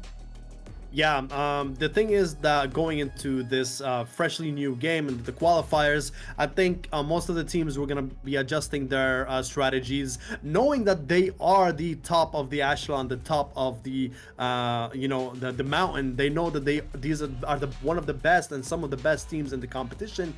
So I don't think going in absolutely aggressive is going to pan out very well for any of these teams. So I think they're going to take it a little bit more slow going into the first game, just to feel the competition, see what's going on, get a proper footing in, and then properly engage going into the mid to the final zone. Because you remember, as we said, Ryan, kills are extremely important in this tournament, and it's proven so time and time again. So positioning and getting a proper position might help, but kills are king of this tournament right here.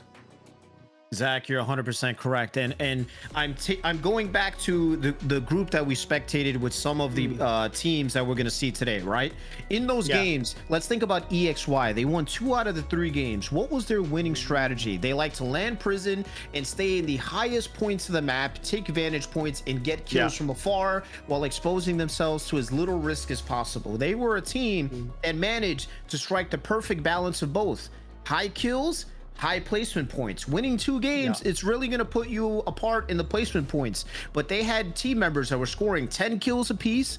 And I think Garcia even got a record kills. Was it 13 or 16? Something above 10. Yeah, something crazy. Yeah. Something crazy. So I would love to see if they're going to bring the same breakout performance today. But they have to keep in mind, they're facing, as we get higher in this tournament, the best of the best. And the competition is only going to get more intense. So what they did in the first group, maybe they may not be able to do the same thing in this group. Remember, some of the best teams that we just saw in these last rounds had some trouble in their games today. So I really feel we could see some shuffling of the board and seeing who are some of the dominant teams today.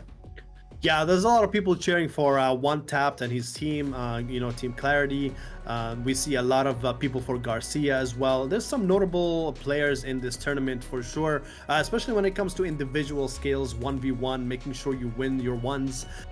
There is some notable players that have really good movement, really good aim, and they just have the full packages, but they heavily rely on the team. As you know, it is a team game and you need your full team to support you, to push with you, to do things in accordance to the situation. And most of these teams proven to, have that locked down. But now, as we mentioned before, this is the cream de la crop. This is the best of the teams going later into the finals. So yeah, let's see how things unfold in this absolutely dynamic Shutter Island chaos that is about to unfold.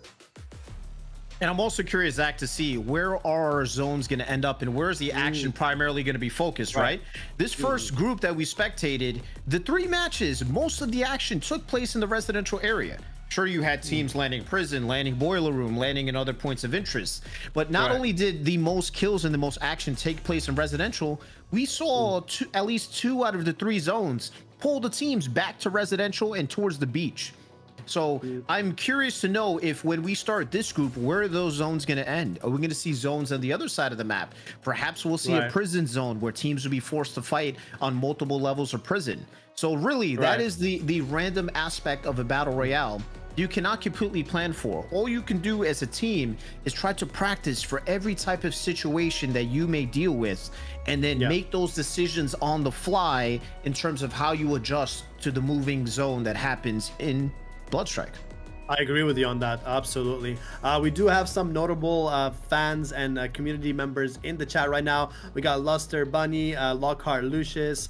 We got as well Sid, of course, and OP Mobile. Apology YT in the house as well. Jose, NJ, and our friend Mr. Namor as well. Welcome in, guys. Thank you for engaging. Don't forget to like the stream, share it as much as you can, so we can all grow together. I hope you guys are enjoying the casting and the games as well, because we're not done yet, and we have a lot more in store for you in this 3 upcoming games.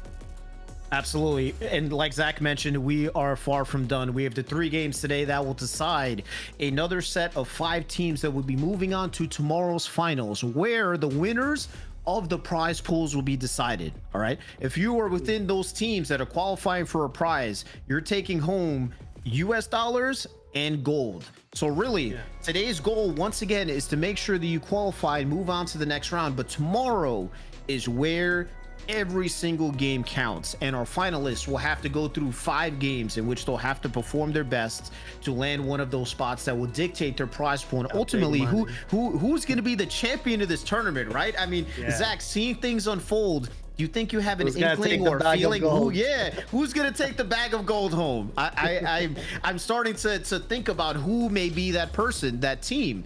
But after these 3 games, I think I'm gonna start to reflect and decide who we may see in the top 5 in the finals. Let's see. It depends how this group plays out. Yeah, you know what, Ryan? I still didn't get the brand new M4 skin, so maybe the winners of the #1 who gets some gold can, pass a little bit some, you know what I'm saying? But that'll be awesome to see. But honestly, I think the game is for anyone. These are the best in both worlds. These are the best teams right now in North America, and it's really anyone's game. We're gonna find out soon enough who's going to take the top position. And I'm also interested to see if their team composition for the strikers is going to change. Because, as I said, this is a very different type of competitors that are involved in this tournament. Are they going to change their strategies a little bit when it comes to strikers? Also, guns, I know everyone has their favorite guns, but changing it a little bit could, be the difference, especially if it's close quarters, as we saw the utilization of the MP5, the brand new SMG. Also, the Origin in hand. I don't think any player is going to go without it going into the last zone. Yeah, I think one weapon class, Zach, that I believe we're in agreement here that is very underrepresented is the sniping. I've not seen anyone who has been a dedicated sniper for a majority of the match. So curious if that'll change between now and the finals. I mean, this is Shutter Island, and Shutter Island really does promote those mid to close range fights. And a lot of indoors, a lot of structures to move in and out of. So I think a lot of people are perhaps hesitant to pick up that sniper because they don't believe they're going to put damage and kills on the board for their team. So I don't blame them, but it would be good to kind of see some if the opportunity does come up. I always love watching a great sniper, but the assault rifle really does seem to be the king in Shutter Island, followed very closely by the shotgun and specifically the Origin 12, right? Yeah, no, the Origin 12 is a nightmare. As I said, the minute you hear it, you're gonna most likely run the other side, or at least look for cover, especially with that Dragon Breath rounds on it. It definitely needs some tuning. I don't know what else they need to do to it, but it's already been nerfed, I think, twice already. Going into hopefully the next update, they're gonna manage to close the gap between the balancing of all guns, because it's very important. At the end of the day, it's a BR game. You need everything to be completely balanced, and I'm sure it's in the right hands, and they'll get it sorted out eventually. Yeah, absolutely. So here we go, going into our first game of the second group here. Let's go. Oh my god, we got Vibes, NS, O22, Unknown, Val, CLG, EXY, Z1, DCPG, and PC, all flying right in. And let's see how many people land in prison, actually. Yeah, I'm curious where our 10 teams are going to land, and where they're going to start to really hunker down and start to loot. Real quick, it looks like we're not seeing any engagements off the drop, but teams already landing in prison trying to grab as much loot as possible, especially EXY. And they were actually NS and EXY are already going at it for prison. Yeah, Garcia, the star player of anyone's down. Wow, first one to get knocked.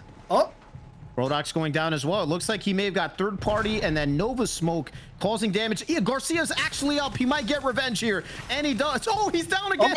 He gets down. What am I witnessing? It's a knock for a knock, and then another knock for a knock. That is absolutely unheard of. That's crazy. Yeah, I think one thing we didn't see in that camera angle is he actually got third partied by Coda, who is a member of NS. EXY and NS going at it very early. Two of these are teams to watch here. Spectating QY. I mean, these are two powerhouses fighting it out at the beginning of the game. Very early in the game, and I don't know if this is going to pan out just the way they expected for both teams, but let's see. It's about to unfold, and the Nova Gas right in the middle of that, and Rand's ice wall in full display. Yeah, NS has to be careful. I saw them get down to one, maybe two players left on their team. If both teams commit too early, you could see one of these star teams getting full wiped at the beginning of the game. Ryan, Val is on top. VLH, yeah? They're on top of them right now. They got a knock from EXY. I mean, prison seems to be the hotspot of this lobby, which is great to see. So right now we got EXY, NS, and Val going at it to see who is going to reign supreme in prison. This was a location EXY dropped repeatedly in their qualifier rounds, but looks like they have competition this time around.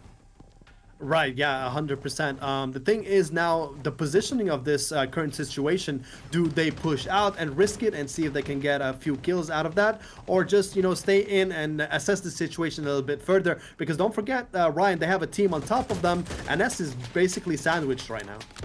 Yeah, spectating EXY. EXY going to their spot in which they've had so much success. Garcia right now, scarred AR-97 in hand, once again playing that Emma healer, but also the long-range shooter of the team. Trying to get a grenade on his opponents. Val is actually on that other top spot. We got two teams shooting from the highest positions on prison. Yeah, that's a very far engagement right there. See if they can actually get a knock. This is the properly the best spot to get a sniper right here, Ryan, because you can clearly see their heads from afar. Yeah, but I think one thing that is a different story from the first time they ran this strategy is EXY has direct competition right now. Val deciding to post up in the perch directly opposite of them and engage them, versus the previous times we played, EXY was up there relatively uncontested for the most part. Seeing that range shield protecting the team. Look at that. Oh my god, it's absolutely beautiful to see the range ice wall properly displayed and played properly.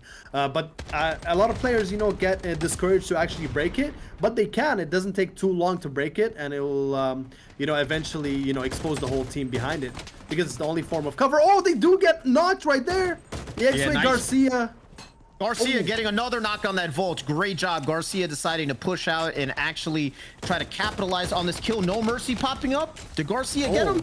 Garcia's on fire. Oh, Garcia's gonna get knocked, I think. Yep. Mercy taking down Garcia. Wow, I feel like that fight could have gone either way, Zach. I understood what Garcia was trying to do. He's trying to pick up some kills, but No Mercy came to his team member's aid and got him up. Right now, One Tap getting a beautiful hip fire kill on Anto. Very beautiful by One Tap. The slide into right into action, absolutely amazing. Pigeon right in front, just securing the area, making sure that everything is dandy. One Tap showing us a little bit of that movement, which we love to see. Origin in hand, of course. You do not move without it. Very good pick for One Tap right there. I like what they did there too, Zach. They dropped the loadout, but masked it with a smoke so that no one can actually see when they were looting from the box. Excellent strategy from Clarity. No one took a shot at them. Yeah, quick thinking, especially if you're kind of in the open like that. Still surrounded by buildings, but yeah. Let's see what NS is going to do right now, because XC is right under them, and Val is adjacent to them, right in front. Yeah, I think EXY, they have to adjust here. They look scrambled. They do not look as set in position as they did before. They were literally pushed off of the top of prison. NS and Val dominating the top spots. We're looking right now, EXY separated in several parts in prison. Clarity pushing this team. Are they gonna get the knock? Yes, he does get the knock. Nice oh my kill. god. Great to see that shotgun being put to use. Legend is down. Mojara is down. Clarity picking up 2 kills. They're playing a cleaner game today. They look like they're running a tighter ship. They're trying to get that Emma rezzed up and moving on to the next fight. Great job, Clarity. Yeah, great job by Kuma as well, securing that knock very early on. They know their competition. They know the teams they're going up against. I don't think they're going to risk too much, especially in the first game.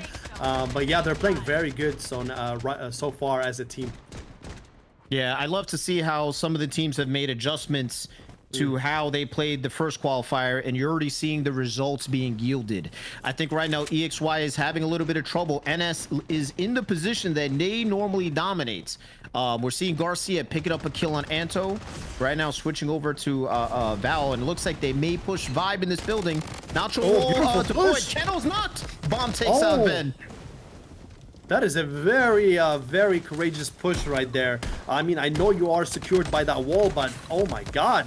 Yeah, Spring in a 1v2. Spring gets a knock on Blush, but he gets taken out. Back up, arriving through the window. No Mercy able to clean that fight up. Great job.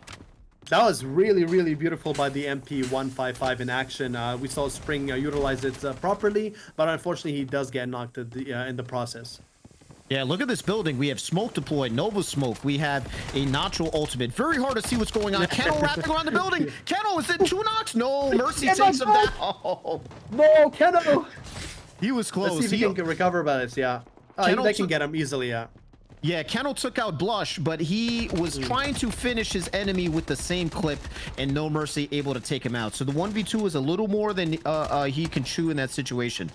Right now, we're looking at Pigeon. Pigeon landing shots on his opponents that are on the top of prison. It looks like Clarity has this building pretty much to themselves. It's a very high responsibility playing Emma, because you need to make sure you always have your eyes on your teammates' health and your health as well. So utilizing her abilities in the right moment, just like what Pigeon did back there. A very beautiful display of Emma's abilities. Yeah, it's almost like you have to think about two things going on, right? You're an Emma, but you still have a weapon. You want to contribute damage, you want to get knocks. But your primary role is as a healer. So you have to be somebody who can multitask and make sure your team is staying up. That's your #1 priority. Yeah, that's what I usually do with my community. I always tell them, if you're gonna play Emma, you need to make sure you're utilizing her abilities, not just for yourself, for your whole team as well. Absolutely. Spectating Garcia. I'm waiting to see what Garcia will do in this match. Shotgun in hand and a VSS. He has 4 kills so far, but EXY right now forced into the prison. NS holding the top of the prison. Yeah, Garcia is in a really good position right now, just under another team, but they do have Vibes under them, and they're sneaking up very slowly, but they might get a knock there. Yeah, it looks like prison is the building to watch, right? Zone is going to push our teams away from prison, but right now we have multiple teams, at least 3 to 4 teams in prison within its roof all the way to first floor. And it looks like NS making the decision to rotate early into the zone, and I commend them for it. This could definitely pay off later in the game. Oh, bomb! Bomb! Nice hip fire. Bomb gets a kill, but he also gets knocked. No! Let's see if he's able to get that self-res off. Oh, Bumbo comes to his rescue. Nacho wall to give cover. Look, BC Giggle was on the stairs throwing he was throwing a grenade, and he's about to do his beautiful charge. Bolt charge right there. Absolutely demolished their shield. He's gonna go in. The only safe thing is that Nova gas right now that's keeping them from getting eliminated. I have to give it to him, though. He's not able to see his opponents, but he's shooting through the gas and he's landing shots. You can look at your hit marker and see that you're connecting. He's pushing Origin in hand. He's pushing the entire Vibe team. I don't want him to push anymore because he's gonna get knocked right there. But very beautiful. Like you said, Brian, once you hit them once through the smoke, you can always see their health bar, and it'll be displayed for a while. Yeah, I think he stopped just in time, right? He looked like he was about to end up in a 1v4. That would have not worked for him. Keno landing shots on Coda. Coda right now at the top of that tower. It looks like Keno may have... Oh, he actually landed the nade. Multiple knocks over here by the tree. Boomful is going down.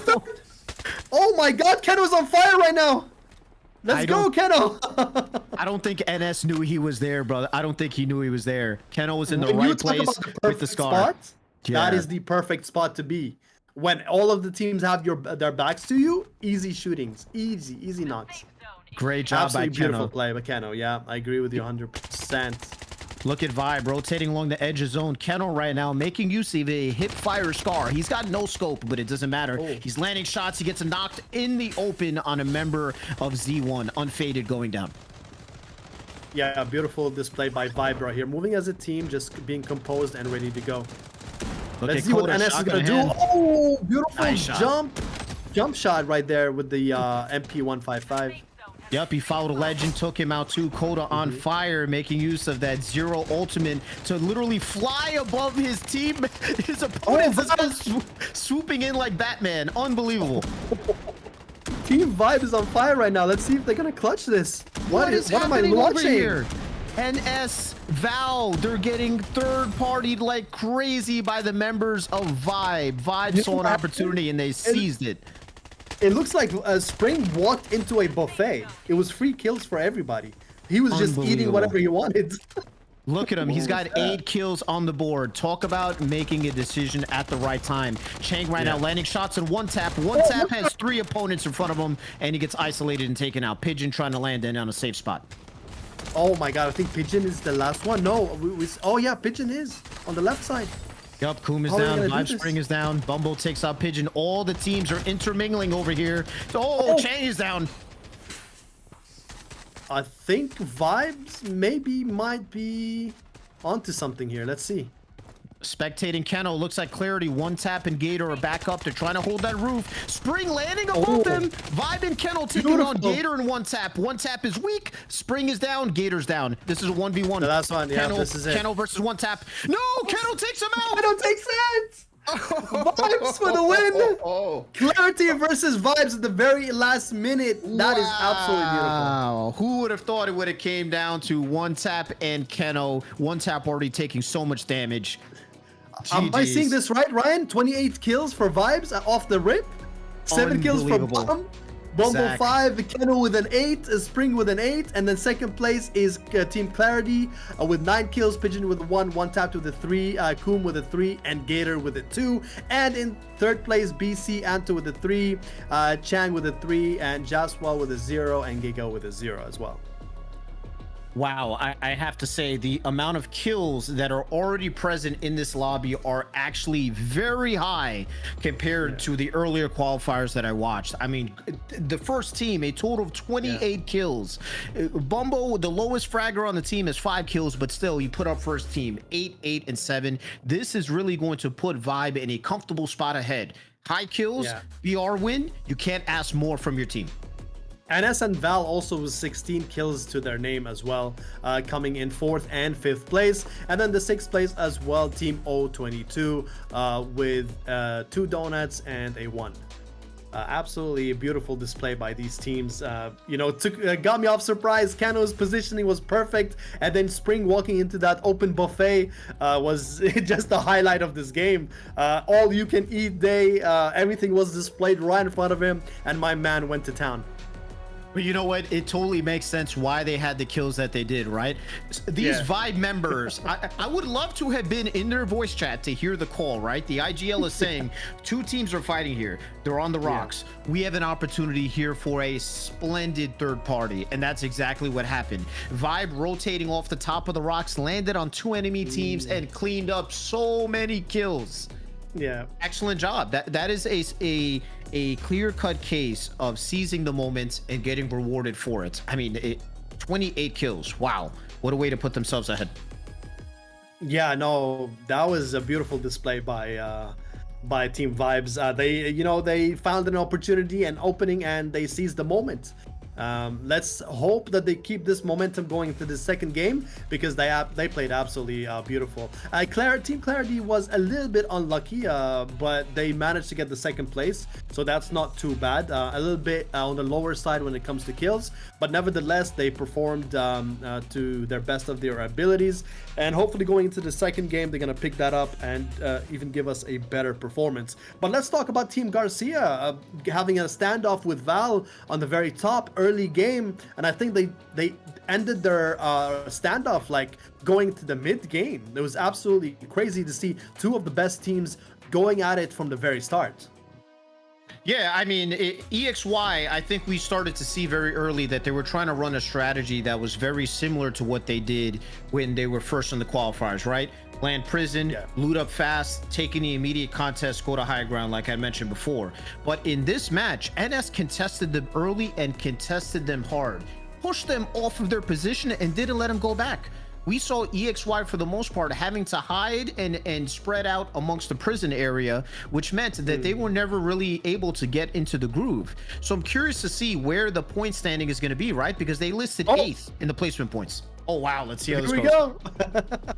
Okay, of course, Team Vibe in the first place with 28 total kills, ranking 10, and then 38 total ranking points. And then in second place, NS, because of their kill counts, 16 kills, putting them in second place with 4 points and 20 total points. And Val in third place, giving them with 16 kills, 3 points, and a total of 19 points.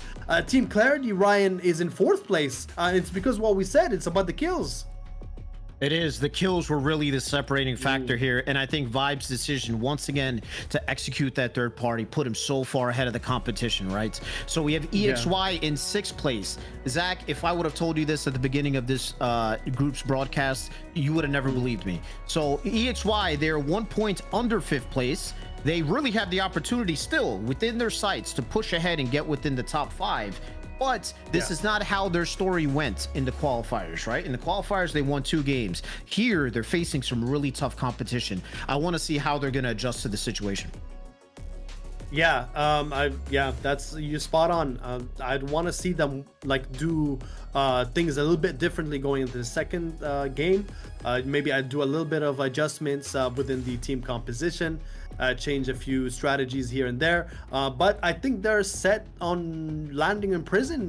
They're a very highly aggressive team, you know, as we saw, you know, NS Val and you know, team Clarity taking a spot on the very top, but also, you know, I think playing a little bit more cautious here going into the second game would benefit them highly.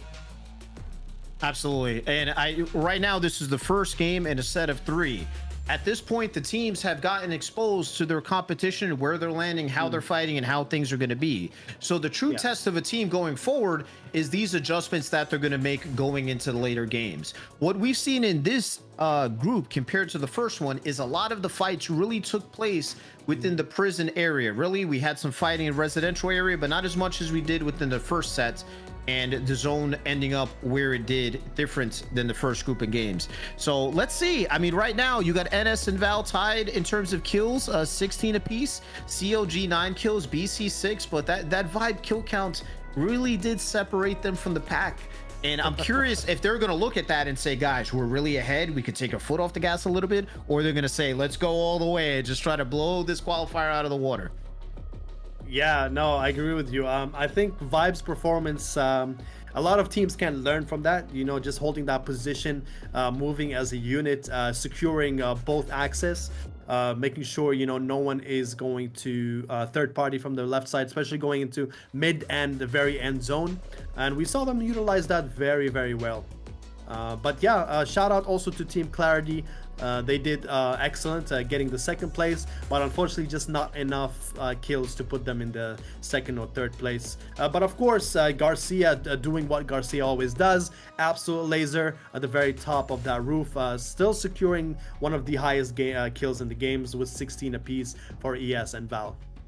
Yeah, I would definitely say do not count them out. EXY is a team that plays very well. Just because a team does not have one all-star game does not mean they are out of the competition whatsoever. We got 2 more left, and a breakout game could put them within top 5, because that's all you need here. Right now, Vibe has a very comfortable cushion, right? They are more than what looks like 12 points away from even second and third place in terms of the kill count. So right now, the pressure's not on them. But second to fourth place, they're not too spread out. I think we may see some additional point ranking shuffling going into the second and third game as teams make adjustments. Yeah, this second game is going to be very crucial. But like I said, I'm very interested to see the adjustments these teams are going to do. Yeah, it's very, very high competition, extremely high stakes.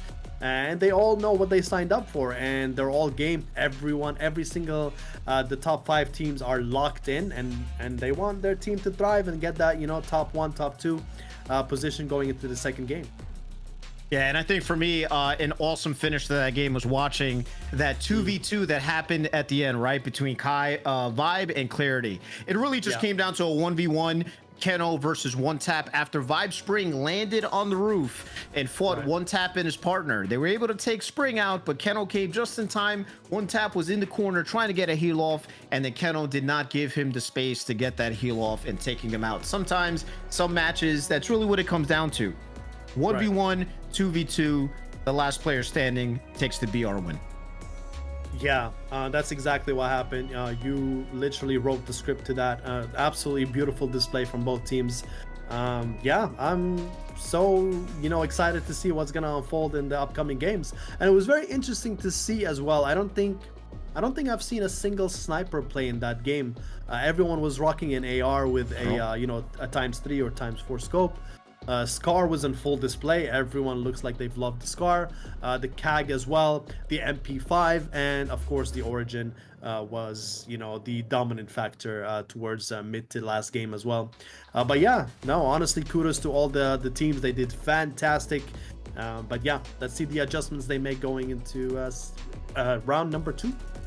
Yeah, I'm curious if they may change strikers as well. I think one thing that did help some of our competitors out, Nova smokes, Nacho walls, anything that is used as a smoke screen really was helping out. And we're going into round 2. Round 2, ladies and gentlemen, it's about to unfold. Let's see what the teams have in store for us. Oh my lord. Let's see where our 10 teams land, and especially if Prison's going to be the hot spot that it was in the last game, right? Are people going to change where they land, or Prison, they're going to go head to head again?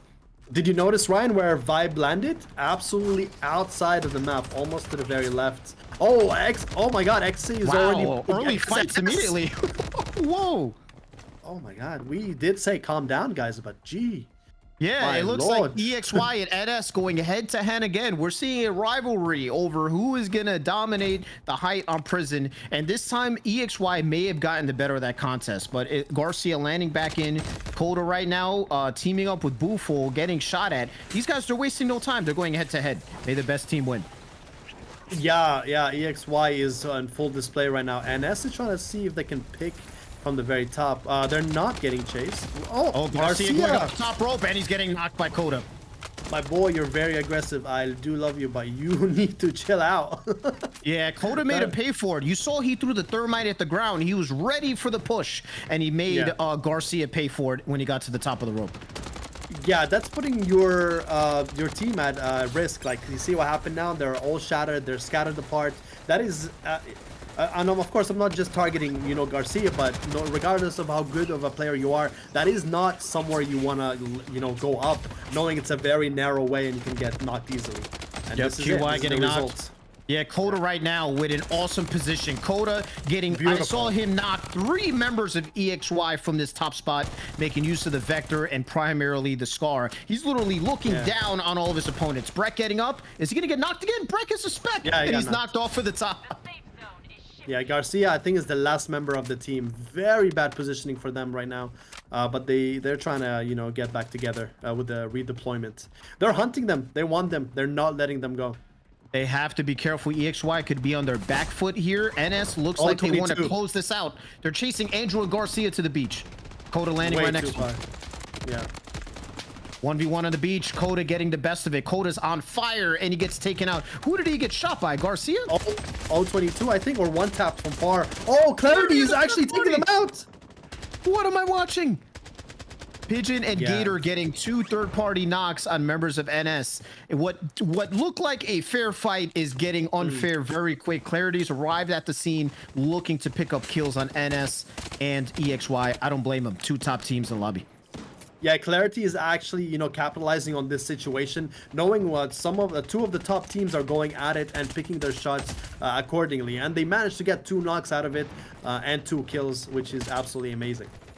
Great job, but I also have to commend Clarity, right? They got these knocks, but they didn't over push. They're staying in the building, making use of long-range rifle shots and trying to get picks.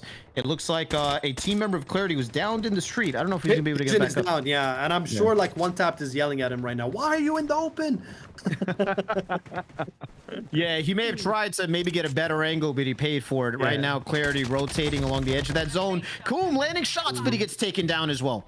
He's trying to go shot for shot with his opponent. He egoed that, yeah. I think prioritize moving into the zone instead of shooting would have been much better for them. But NS does survive, and their teams is coming back right now. Yep, zone is closing. We still got part of water treatment plants in the zone. Spectating NS. NS still very much in the game, right? They're going head-to-head with EXY, but it looks like they might have to fight off Clarity now. Yeah, it's definitely a vibe right now. Yep, Spring getting a kill on Andrew. EXY is just having a hard time getting into the flow of the game. Just so many fights they're being forced to take again and again. Right, yeah, exactly. Keno is leading right in front right now. Spring right behind him. Let's see if NS can get a couple of kills here from the left side. Let's see, they got one other team next to him. Team Clarity and NS might have to go head-to-head. Necro's taking some shots, trying to make use of movements, playing Nova. He's got a speck of health, and he gets taken out. He goes knocked. Wow, absolute laser. Oh, One Tap does go down in the kill feed. Let's see what they're gonna do after this. Yeah, it looks like Necro's able to self-res. Clarity NS committing to the fight. most of NS's members are 1 HP. I'm not sure what's Necros going is on down. right here. Rodox is down. Clarity getting he's the the better last in the member. contest. Oh, Coda is the last member of NS. Coda has to there's be one careful. behind. Oh my god. This is I'm literally stressed for them. I am. You see Coda making use of that zero ultimate. He's trying to buy time. Okay, his teammates are back up, but they're in a pinch. They may want to reset and relocate somewhere else. Clarity winning this contest. Yeah, the thing is about getting redeployed, it's a fantastic feature, but Ryan, let's not forget it does put you in a very big disadvantage because you're coming back with absolutely nothing. You're gonna have to loot up again, and sometimes your friends, your teammates need help at that very moment, putting yourself and your teammates in absolute disadvantage, landing right back down with absolutely nothing. It could be very hard, but if they play it right, they could, regain confidence and going into the mid zone. Yeah, let's see how they play it. If they slow their game down and try to loot and perhaps recover, like Zach had mentioned, because right now Clarity winning that contest, they put their opponents behind. Garcia getting knocked in the kill feed.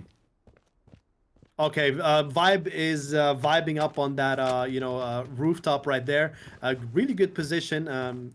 It looks like Team Keno is doing their best to utilize their last standings. Oh wow, what? Garcia! He landed right on him. He did. I saw what he tried to do. He tried to take a 1v1 with a member of Val, and unfortunately it did not succeed. Garcia having a hard time trying to secure his favorite spot in this lobby. Unfortunately, those 1v1s are not working out for him. Ryan, if I am an outsider looking in, it looks like they have beef, and they want each other so bad. They keep landing on each other time and time again. Yep, 22 taking out two members of BC right now. Looks like they got that building locked down, smoke deployed. A little bit hard to see what is in there, but it looks like they got the better of that contest. A very beautiful display of Rand's ice wall right there, blocking out the stairs so no one comes up. But if you do have a Nova, the Nova actually leaks into the surface. So that would have been a nice play, but unfortunately they did not have a Nova at that very moment. Yeah, it looks like Val securing the height in prison. NS Once in again? the building. Yep, once again. It looks like Val and NS are really giving EXY a run for their money in prison. EXY looks scattered, and it looks like they're having some trouble getting started in their loot. Vibe playing the edge of zone. Clarity right in front of them. Clarity, three members blue shield, one white. Curious if we're going to see them and Vibe go head-to-head right now. One tap trying to land some shots. Oh, he beams Spring. Spring is down. Do you think they're going to rush this? I'm not sure. What's your call here? He has a team member coming around the side, getting a quick res. I wouldn't push it. He was too far to capitalize on that, unfortunately. Yeah, he's getting beamed from the sky, Vayne right now from Team Val. Yep, Val trying to rotate zone to their back. We're going to see, it looks like final zones in the residential area. Prison being taken. Oh, Satori by himself. He gets beamed by Vayne. There was nothing much he could do. Oh, Team Vibe is going down right now. Very sticky situation. Oh, Gator as well. Oh, Vine this is very bad. This is bad. Vine taking out two members of Team Clarity. Gator and Koom going down. Val feeling very confident. Gold MP5 in hand. One tap in Prison's in the building. One tap is cracked. He's got an Emma heal on him, but he is in trouble. He's trying to rotate out and he gets knocked. Oh, he gets knocked right at the very last moment. Oh, tough luck for them. Very tough luck. Clarity has to be careful. Did they get full wiped? That is the $1,000,000 question here. Old 22 and EXY in the bottom right hand corner going at it. Vibe is completely back. I thought Vibe got finished for a split second, but they're all back. Oh wow! Oh my god! O22 getting absolutely demolished right now. What's happening? Looks like EXY is pulled up and they might have found a fight that they're going to win here so they can get some wings beneath their feet and into this game. NS getting some kills in their respective building against DCPJ. Booful from NS rotating off the roof. Yeah, these are the top teams right now. O22 is also finding their footing. Exy Garcia gets finished. The Clarity's Koom is on the beach. Koom is down. It's only Gator left in the water. Gator trying to buy time. He's hiding. He's trying to get his team members back in the game while all the action's happening right in front of him. Okay, yeah, let's hope that he does survive this because it's going to be very sticky. Oh no. Gator's gonna get money. Yep. Oh, Gator, okay. Grand shield deployed. Oh, Gator might be the winner in this fight. 1v1, nice! Let's go. Great job. Gator clutched when he needed to. Team Clarity back up on the beach. Ryan, did you see Gator going into his friends' bags to get more money to redeploy them?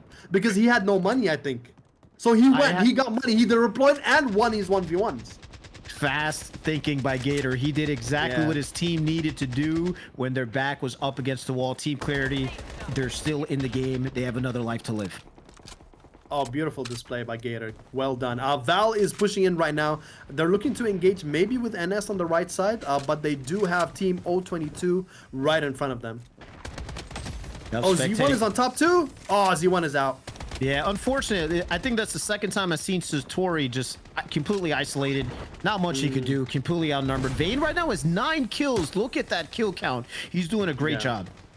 Oh, Vayne is popping off right now. Oh, and he gets another again. Great kill with that MP5, man. That was beautiful to watch. Look at the position right now. Oh, he does. Oh, someone goes down. Blush is down. Yeah. I don't know if there is wall bangs in this game.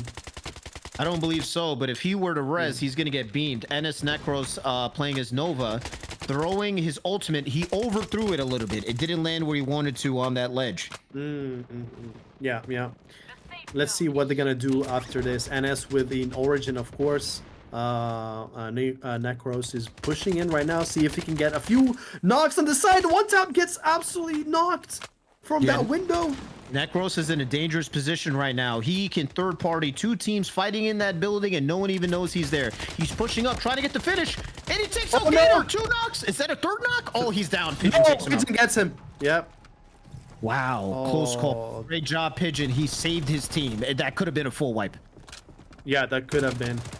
I want to spectate Pigeon, see what's up. Oh, he's going to get a knock for O22. Goes down, Blush with the movements and the aim at the same time. Yeah, great hip firing with that MP5. Wow, Blush gets taken down on the stairs. Great job, though. He tried his heart out there. Yeah, he did. O22 coming in clutch right now. See if they can get another knock. That MP5 is in full display, Ryan, right now. Yeah, looking at the field, looks like Gator from Clarity is hiding on top of that building, trying to keep his team alive. NS is down on the beach. This zone is getting so small, and there's only 1 building left for cover. Majority getting a nice MP5 knock on the first floor. Everyone's fighting everybody here. You cannot actually get away from this. I believe NS is fighting with Val right now. They do get a knock on the feeds. NS is pushing right now. Val, see if they can get a pick. It's the last member in the sky. I think that's it. NS versus Val. NS owning the beach. Literally just trying to kill the last member of Val that's landing. Somebody who was out in the water just got taken out. NS taking the W in game 2. NS, good job. Guys, just a note, if you do get 1 or 2 bullets into someone that's going into zone and they die to zone, you still get the kill. First place, guys, NS with 31 kills, Booful 11 kills, Kodaful 6, Necros with 3, and Rodux with an 11. Look at this. Look at these kills, bro. What's going on? In second place, Val with 26 kills, Vayne with 13, Blush with 3, and a 4, and another 2 right there. Team Clarity coming in third place, I believe, with good kills as well. And Vibes, unfortunately, get a 5th place with minimum kills, 2 to their name. Yeah, one thing that I've noticed, especially about this lobby, we seem to have broken the record again for the team kills in this group, right? Before we had 28 total kills. This time we got as high as 31 by NS. So it's almost like a bit of a competition here. Which team can show up which?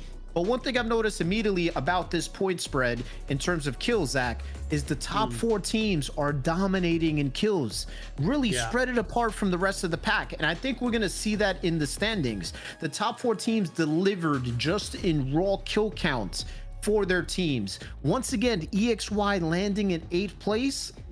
I'm getting a bit worried. Perhaps the strategy of landing in prison and trying to contest NS, perhaps that should not be visited again, because it looks like that fight is taking up so much time. Other teams are third partying and they're not able to get into the groove. I know their team is excellent. I just want to, I'm hoping that they make an adjustment so they have a great breakaway game 3. Yeah. No, you're absolutely spot on that one. I think now going into the next game, definitely one of them has to give up their position. This is no more about egos. This is not about I'm better than you and you're better than me. I think this is the last standing right here. One of you give up your position. I know everyone loves prison, so do I. But you need to maybe go to another spot and find better loot, and then engage, going to the mid end zone. Because right now, that, like you said, Ryan, that fight is taking way too long between NS and Val as well. As we saw, Garcia keeps egoing the same guy, landing on him over and over again and losing that fight. It's not fair for his team, at least, because he's putting them in a very bad situation. Agreed. I think with the right adjustments that EXY can have a great game 3, but honestly, these point standings are really going to tell us a story of who needs to make the most drastic changes now. I think that our top 4 teams have put up a lot of kills, and I think because of that, if you were already within the top 5, you have a very good chance of staying where you are or maybe moving up 1 spot. So right now, Vibe was in first place after the conclusion of game 1. NS had just had a breakout game 2 with 31 kills. There is a chance we could see a change in the top 2 just between each other, right? Depending on how the kills average out.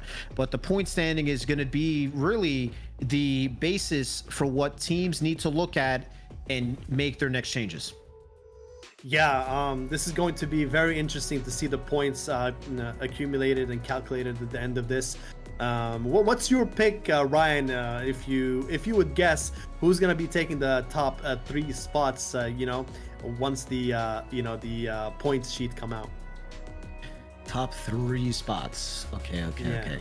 I'm going to go with number 1 going to NS. All right, number 1 going to NS. I think NS will drop down to 2nd, and I think we are going to see perhaps. It's either going to be Val or Clarity in 3rd. I'm going to say Clarity. NS in first place, Val in 2nd, and Vibe in 3rd, which Talk is about okay. Upset for me. Yeah, I tried my best. NS in number 1 with 47 kills, 14 points, and it's 61 total points. In 2nd place, Val with 42 kills. 9 points and 51 total points. And in 3rd place, Ryan, Vibe still secures the top 3 with 30 kills, 13 points, and 43 total points. And as you see, Team Clarity and O22 in 4th and 5th place. But Clarity does pick up in the kill category and the kill department. So you know what? What is also interesting to me about this point ranking is we're starting to see a shuffle, right? Before BC was in 5th place, they're knocked to 7th. They got to make a change here, right? EXY, instead of being in 8th, is in 6th. They just need to make up a 4-point difference for them to make it to the finals. So there's still hope there. But Val moving up from 3rd to 2nd place, NS moving up from 2nd to 1st, and then Vibe moving in 3rd. So we're seeing very intense competition, especially between the top 3 teams. And Clarity is still going out there, taking fights and winning as best they can, but their opponent do have kill leads on them. Yeah, no, that's absolutely right. EXY, very unfortunate, dropped down from the top 5 because of their their team calling and the the early engagement unfortunately did not pan out the way they thought it would be. So I think it's definitely time now to change the strategy going into the last game, because it's very, very much needed. Absolutely. I think this last game is going to be intense, and we always recommend it, right? If this is the last one in a qualifier, leave it all out on the field. Leave it all out in Shutter Island. There's no reason to hang on to anything at this point, because it is do or die time. If you are those teams that are 6 to 10, you have to do what you need to do to make it to the top 5, right? EXY was a dominant team within their first respective group. They're in 6th. Victory and qualifying is still within their grasp. They just have to make the changes that are necessary to ensure that their early game is much more successful versus getting caught up in these long fights and not really catching their footing like you had mentioned before, Zach. Right, yeah, agree. This is the final game, going into the final game now. Things are going to be very intense. I'm very keen and eager to see the changes that these teams make, and I'm pretty sure their IGLs are handling that right now, giving them the proper plans to move forward. And as I said, prison is very tricky to control. Unless you're, going to prison and taking the middle section or the bottom department, because the roof right now, if all the 3 teams land on the roof, it's going to be anyone's game at that very point. I agree. The roof in prison at the beginning of the match is just one of the most dangerous places to be. I'm telling you, it's always a shuffle in terms of who wins that initial prison fight and then takes heights. So one thing that I liked about Clarity's strategy is that they're not trying to get involved in that. They've landed in the boiler room area, took any immediate fights there, usually secured the roof, and then allowed Zone to dictate where those next movements are. But I think where Clarity is encountering a little bit of trouble is that we're usually seeing them getting third-partied or shot from range often, right? There were several situations, Zach, that we saw where 2 of their members were getting knocked at once. Perhaps they were outside of a building or in the middle of a rotation, and there is another a team who just has a good spot and a line of sight looking exactly where they are at the wrong time for them. And I feel like Clarity is being made to pay in those situations. I'm curious to see what they're going to do to try to see if their players can be a little more protected in those open spaces and be more successful. And here we go, the final game of this group right here, absolutely stacked. Let's see how things unfold right in front of us. Absolutely. Good luck to all of our competitors, guys. This is the last match. Leave it all out on the table and try to push for that top 5 to qualify for tomorrow's finals. Let's go. Oh, Val pushed away from prison a little bit. More of the access zone. XC is fighting NS once again. There you go. The rivalry continues. Every match it hasn't stopped, but EXY is getting the better of this one. It looks like they're actually 1 team member of NS already knocked. 4 of them are chasing the remaining one. Yeah. Rodok's going I down. guess. Yeah, I guess they did not listen apparently, but it's all okay. Let's see how this pans out. NS is on the run right now, absolutely scattered. EXY is on the roof, just making sure that no one is approaching them from any other team. Oh, another shotty. No, they're getting shot again. EXY is extremely aggressive at this very moment. I don't know if it's going to work out very well for them. Honestly, this is a high stakes, high reward situation for EXY. They picked the same strategy 3 times and they're going 100% at it. So I'm curious if they're going to win this time against NS. They won the first fights, but NS rotated out. Watching Chang taken down by Mojara running down the stairs to get it back up. Oh, nice knock with making use of that URB. Yeah, 022 Mojara is going in against BC Chang. Beautiful display of movement right there and shooting. Let's see if they go. Oh, they're still chasing one more member. Okay, let's see how this pans out actually. Yeah, it looks like Giga was trying to lose them within the complexity of the residential area. He may have evaded them for now, but 022 is getting the better of the fight. Yeah, he's healing under the bridge. 022 4 stacking Chang by himself. The safe zone is shifty. Oh my god, yeah, Giga is at a very sticky situation right now. Yeah, but if he manages to, just stick around a little bit longer, his team will come back eventually. But go ahead. No, I was gonna say he just jumped over the roof over his head. You can see Mojara already in position. He's waiting for Kang to expose himself, and he does. And he's able to get the knock. Patient guy, patience. Very patient, and crouching to hide the footsteps indicator helped there very much. That's why he had no idea where he was, and the minute he jumped off, he just met him with a little bit of pew pew. Yeah, great job on Mojara. Really just watching to see where his opponent was rotating to and being in the right place at the right time to finish that kill. Yeah, absolutely amazing display of 022. They're picking up the pace and performing much better than the first 2 games. And yeah, they're slaying. All kudos to them right now. They're making the right adjustments. Like we spoke about, Ryan, it's always good to make the right adjustments, going into the last game. And he does get another knocked. BC is absolutely getting farmed right now like an MMORPG game. It's absolutely ridiculous. Yeah, Jawara didn't really stand a chance. He got 3-piece origin shot on that roof quickly. Mojara right now getting into a groove, 2 kills for his team. Looks like NS right now securing the top spot in prison once again. Seems to really be what they favor. EXY down in the prison, and I think there is one other team there. So let's see how this pans out. Once again, NS and EXY committed to the same strategy, Zach. Let's see if it works for them.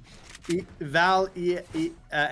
and EXY, three of the teams, they just want each other. It's an open buffet. It's season right now, and they just don't know how to, stand down.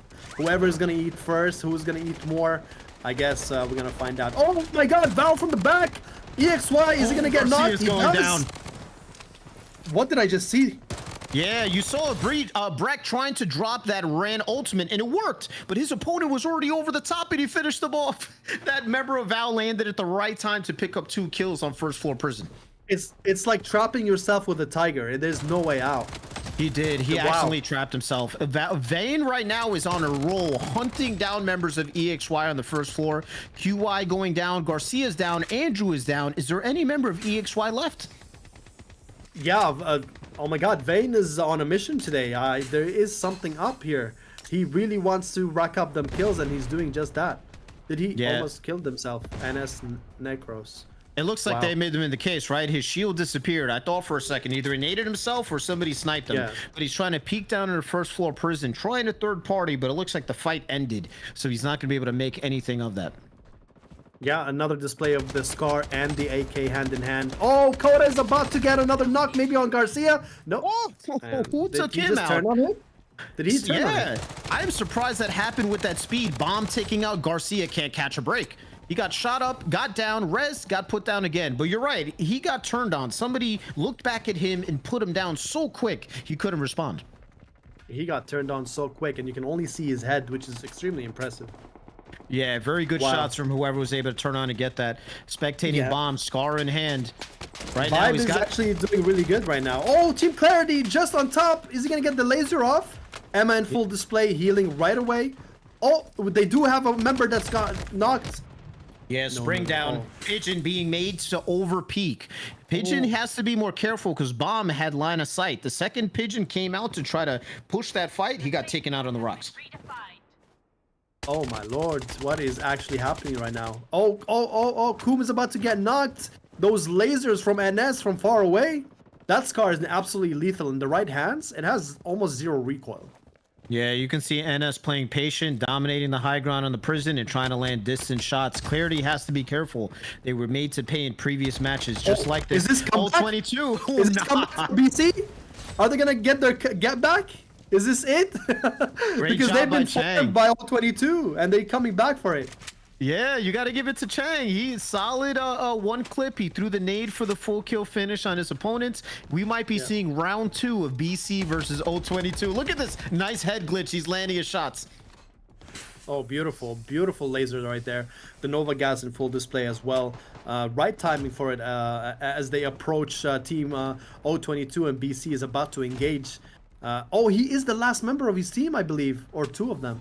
Yeah, Giga taken out on that first floor. EXY and his team going into the prison, but it looks like they're more on the boiler room side, not so much in the main prison side. Right now, we're seeing Chang taking out a member of 022. Chang getting revenge. Tulu BV taken out. Oh, yeah, beautiful. BC Chang moving up ahead. The zone is right behind them. Some grenades thrown and the smoke bomb as well. Just to give them a bit of cover. The P90 in full display as well with a Chang and an AK-47. Team Clarity taking off the roof, and NS is there as well, right on top of them.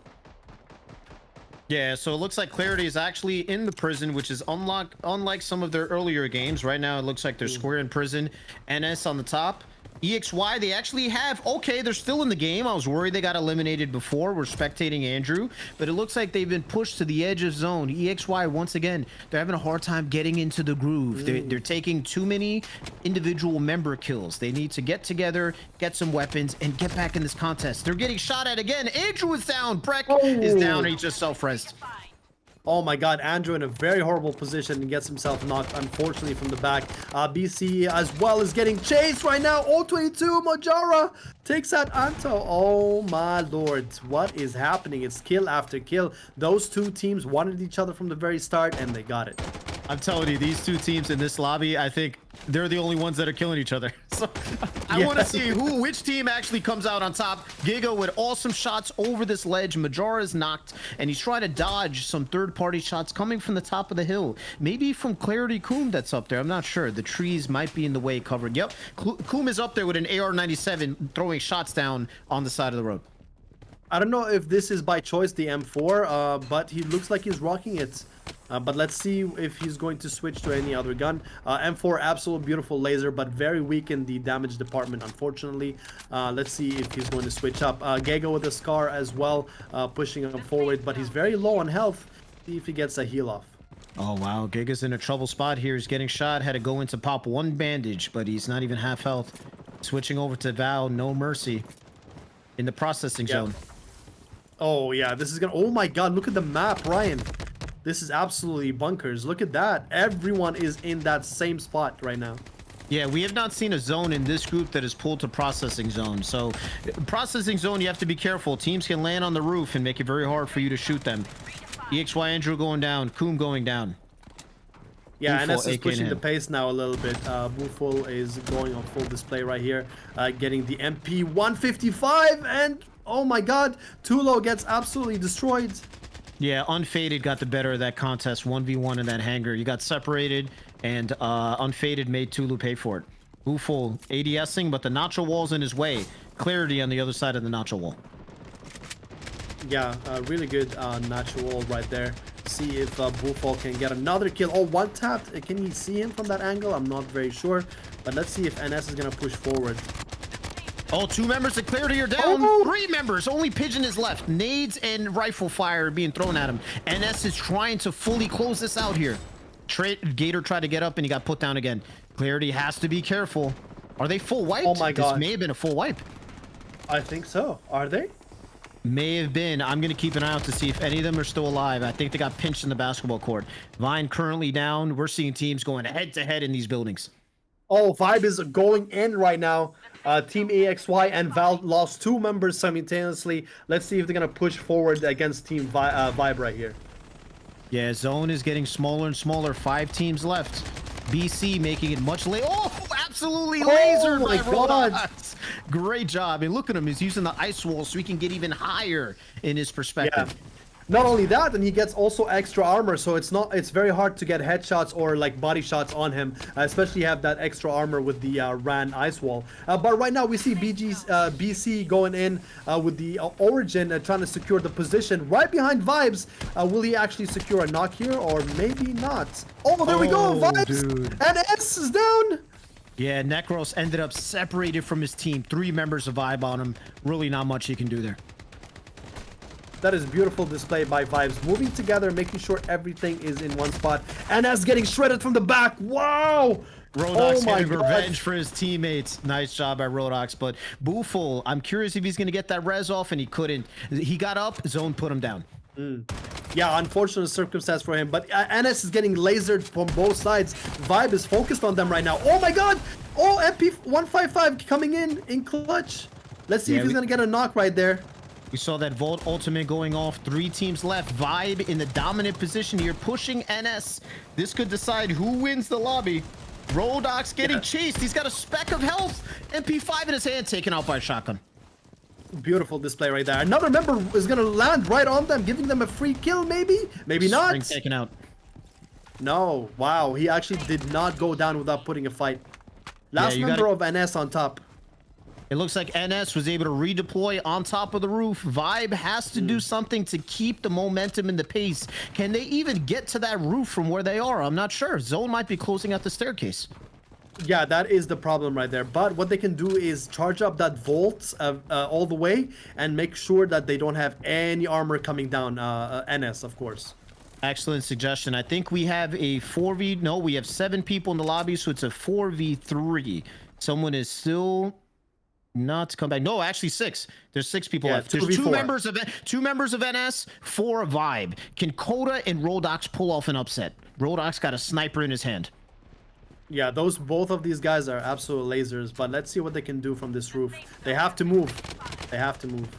Yeah, Vibe has to be careful. The longer the match goes on, the more respawns that NS can get. Looking at the counters, one team member 24 seconds, the other 16. NS has to stay alive. Oh, he sniped him. Bumble's down with a headshot. Kettle Bumble's headshot. down. No way. What is happening right now? Another headshot.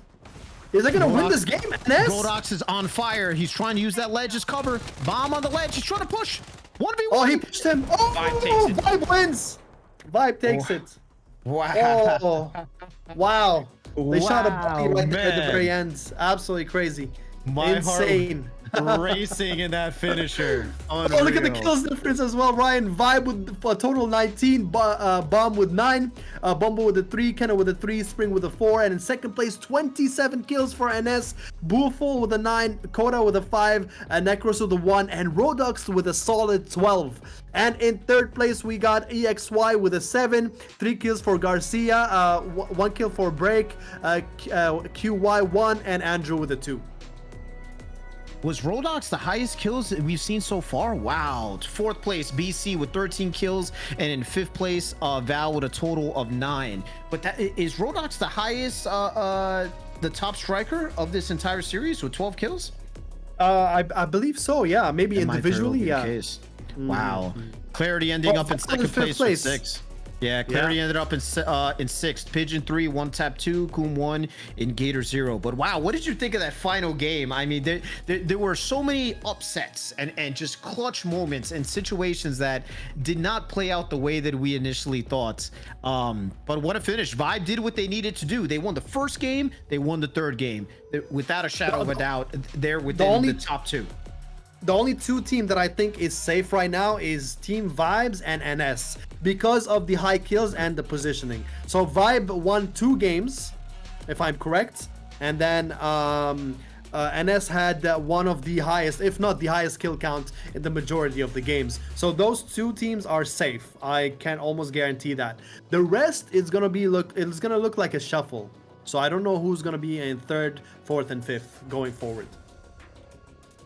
Yeah, last time that I took notes from the kill counts before this game, it was NS with a total of 47 kills, Val with 42, Vibe with 30, Clarity with 26, and in 5th, Old 22 with 15. So I'm curious, after these calculations are done, how that shuffle is going to be. I'm in agreement with you that I think NS and Vibe are definitely in the top 2. If I were to give you my pick, I think that NS will be in 1st. I think Vibe's breakout performance in this game earned them 2nd, and I think we might see Val in 3rd because of their standing before. So let's see. I mean, but what a game! There's so many head-to-head clutch matches that just went down to the absolute wire. It was beautiful to watch. And when the point ranking comes out, we're gonna see who are the top 5 that move on to tomorrow's finals to compete for the prizes. Yeah, no, 100%. Also, I feel like Team Vibe just put on their Super Saiyan cloak and fully transformed, locked absolutely in towards that last zone, and you know, they played so well as a team. They moved very, very well, and just the only problem is they were facing NS, the top team in this competition, one of the top teams in the competition, and they gave them a fight. Although they were 2 against 4, they still managed to knock 2 you know, apart, like, you know, one knock after the other. But you know, Team Vibe actually clutched the situation and got the W. Yeah, it was very exciting also to watch that last finale, right? NS versus Vibe. I mean, what a situation. If you were those 2 members of NS that were left on that roof, right? Your job was to try to stay alive as long as possible so that your teammates could come back. At that point, I don't believe they had enough money to buy them back. But the gentleman that we were spectating, I believe his name had started with an R. The snipes that he pulled off, Zach, I thought we were going to see an upset. He got 2 headshots on members of Vibe before Bomb, which was one of the 2 remaining members of Vibe Alive, made the decision to say enough is enough. We need to challenge this guy and stop him because he's taking us all out. It did look sticky for us a moment, and my heart was racing for Vibe because it looked like they secured the win from that position, because NS also were a fresh drop from spawn, so they didn't really have a lot to work with. It just happens to be that team member from NS was an excellent sniper, and he found every head that popped up like popcorn. He did a great job, and like we Yeah. had said multiple times, sniping had been very underrepresented.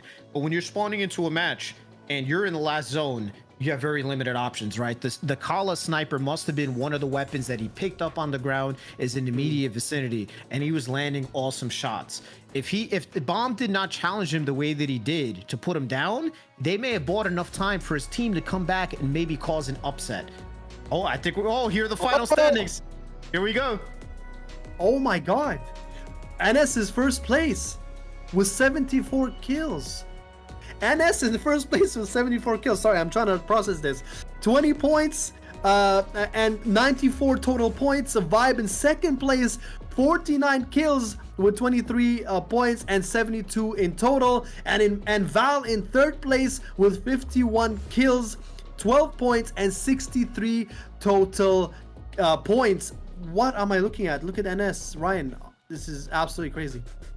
This is insane. Team Clarity come in fourth place, and then fifth place is BC with commendable points as well. Wow, in sixth place, 022, 24 kills, 7 rank points, 31 total. In seventh place, EXY, 22 kills, 7 points, and 29 total points. They were 4 points off of the fifth place to qualify. BC actually came out of the top 5 standing and made it back in where it counted. But I mean, NS, what can we say? They won one game, but the amount of kills that they delivered allowed them to pull so much more higher than second place, and Vibe won 2 games. So it is an example of let's say losing the battle that's taking place in the map, but you won the war because you got more kills.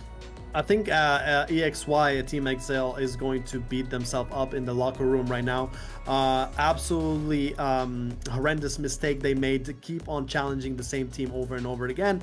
They were in a very good standing, but unfortunately they are knocked out of the competition. 022 as well, going head to head with BC, back and forth, and making them only 2 points, 3 points difference from the 5th and 6th place.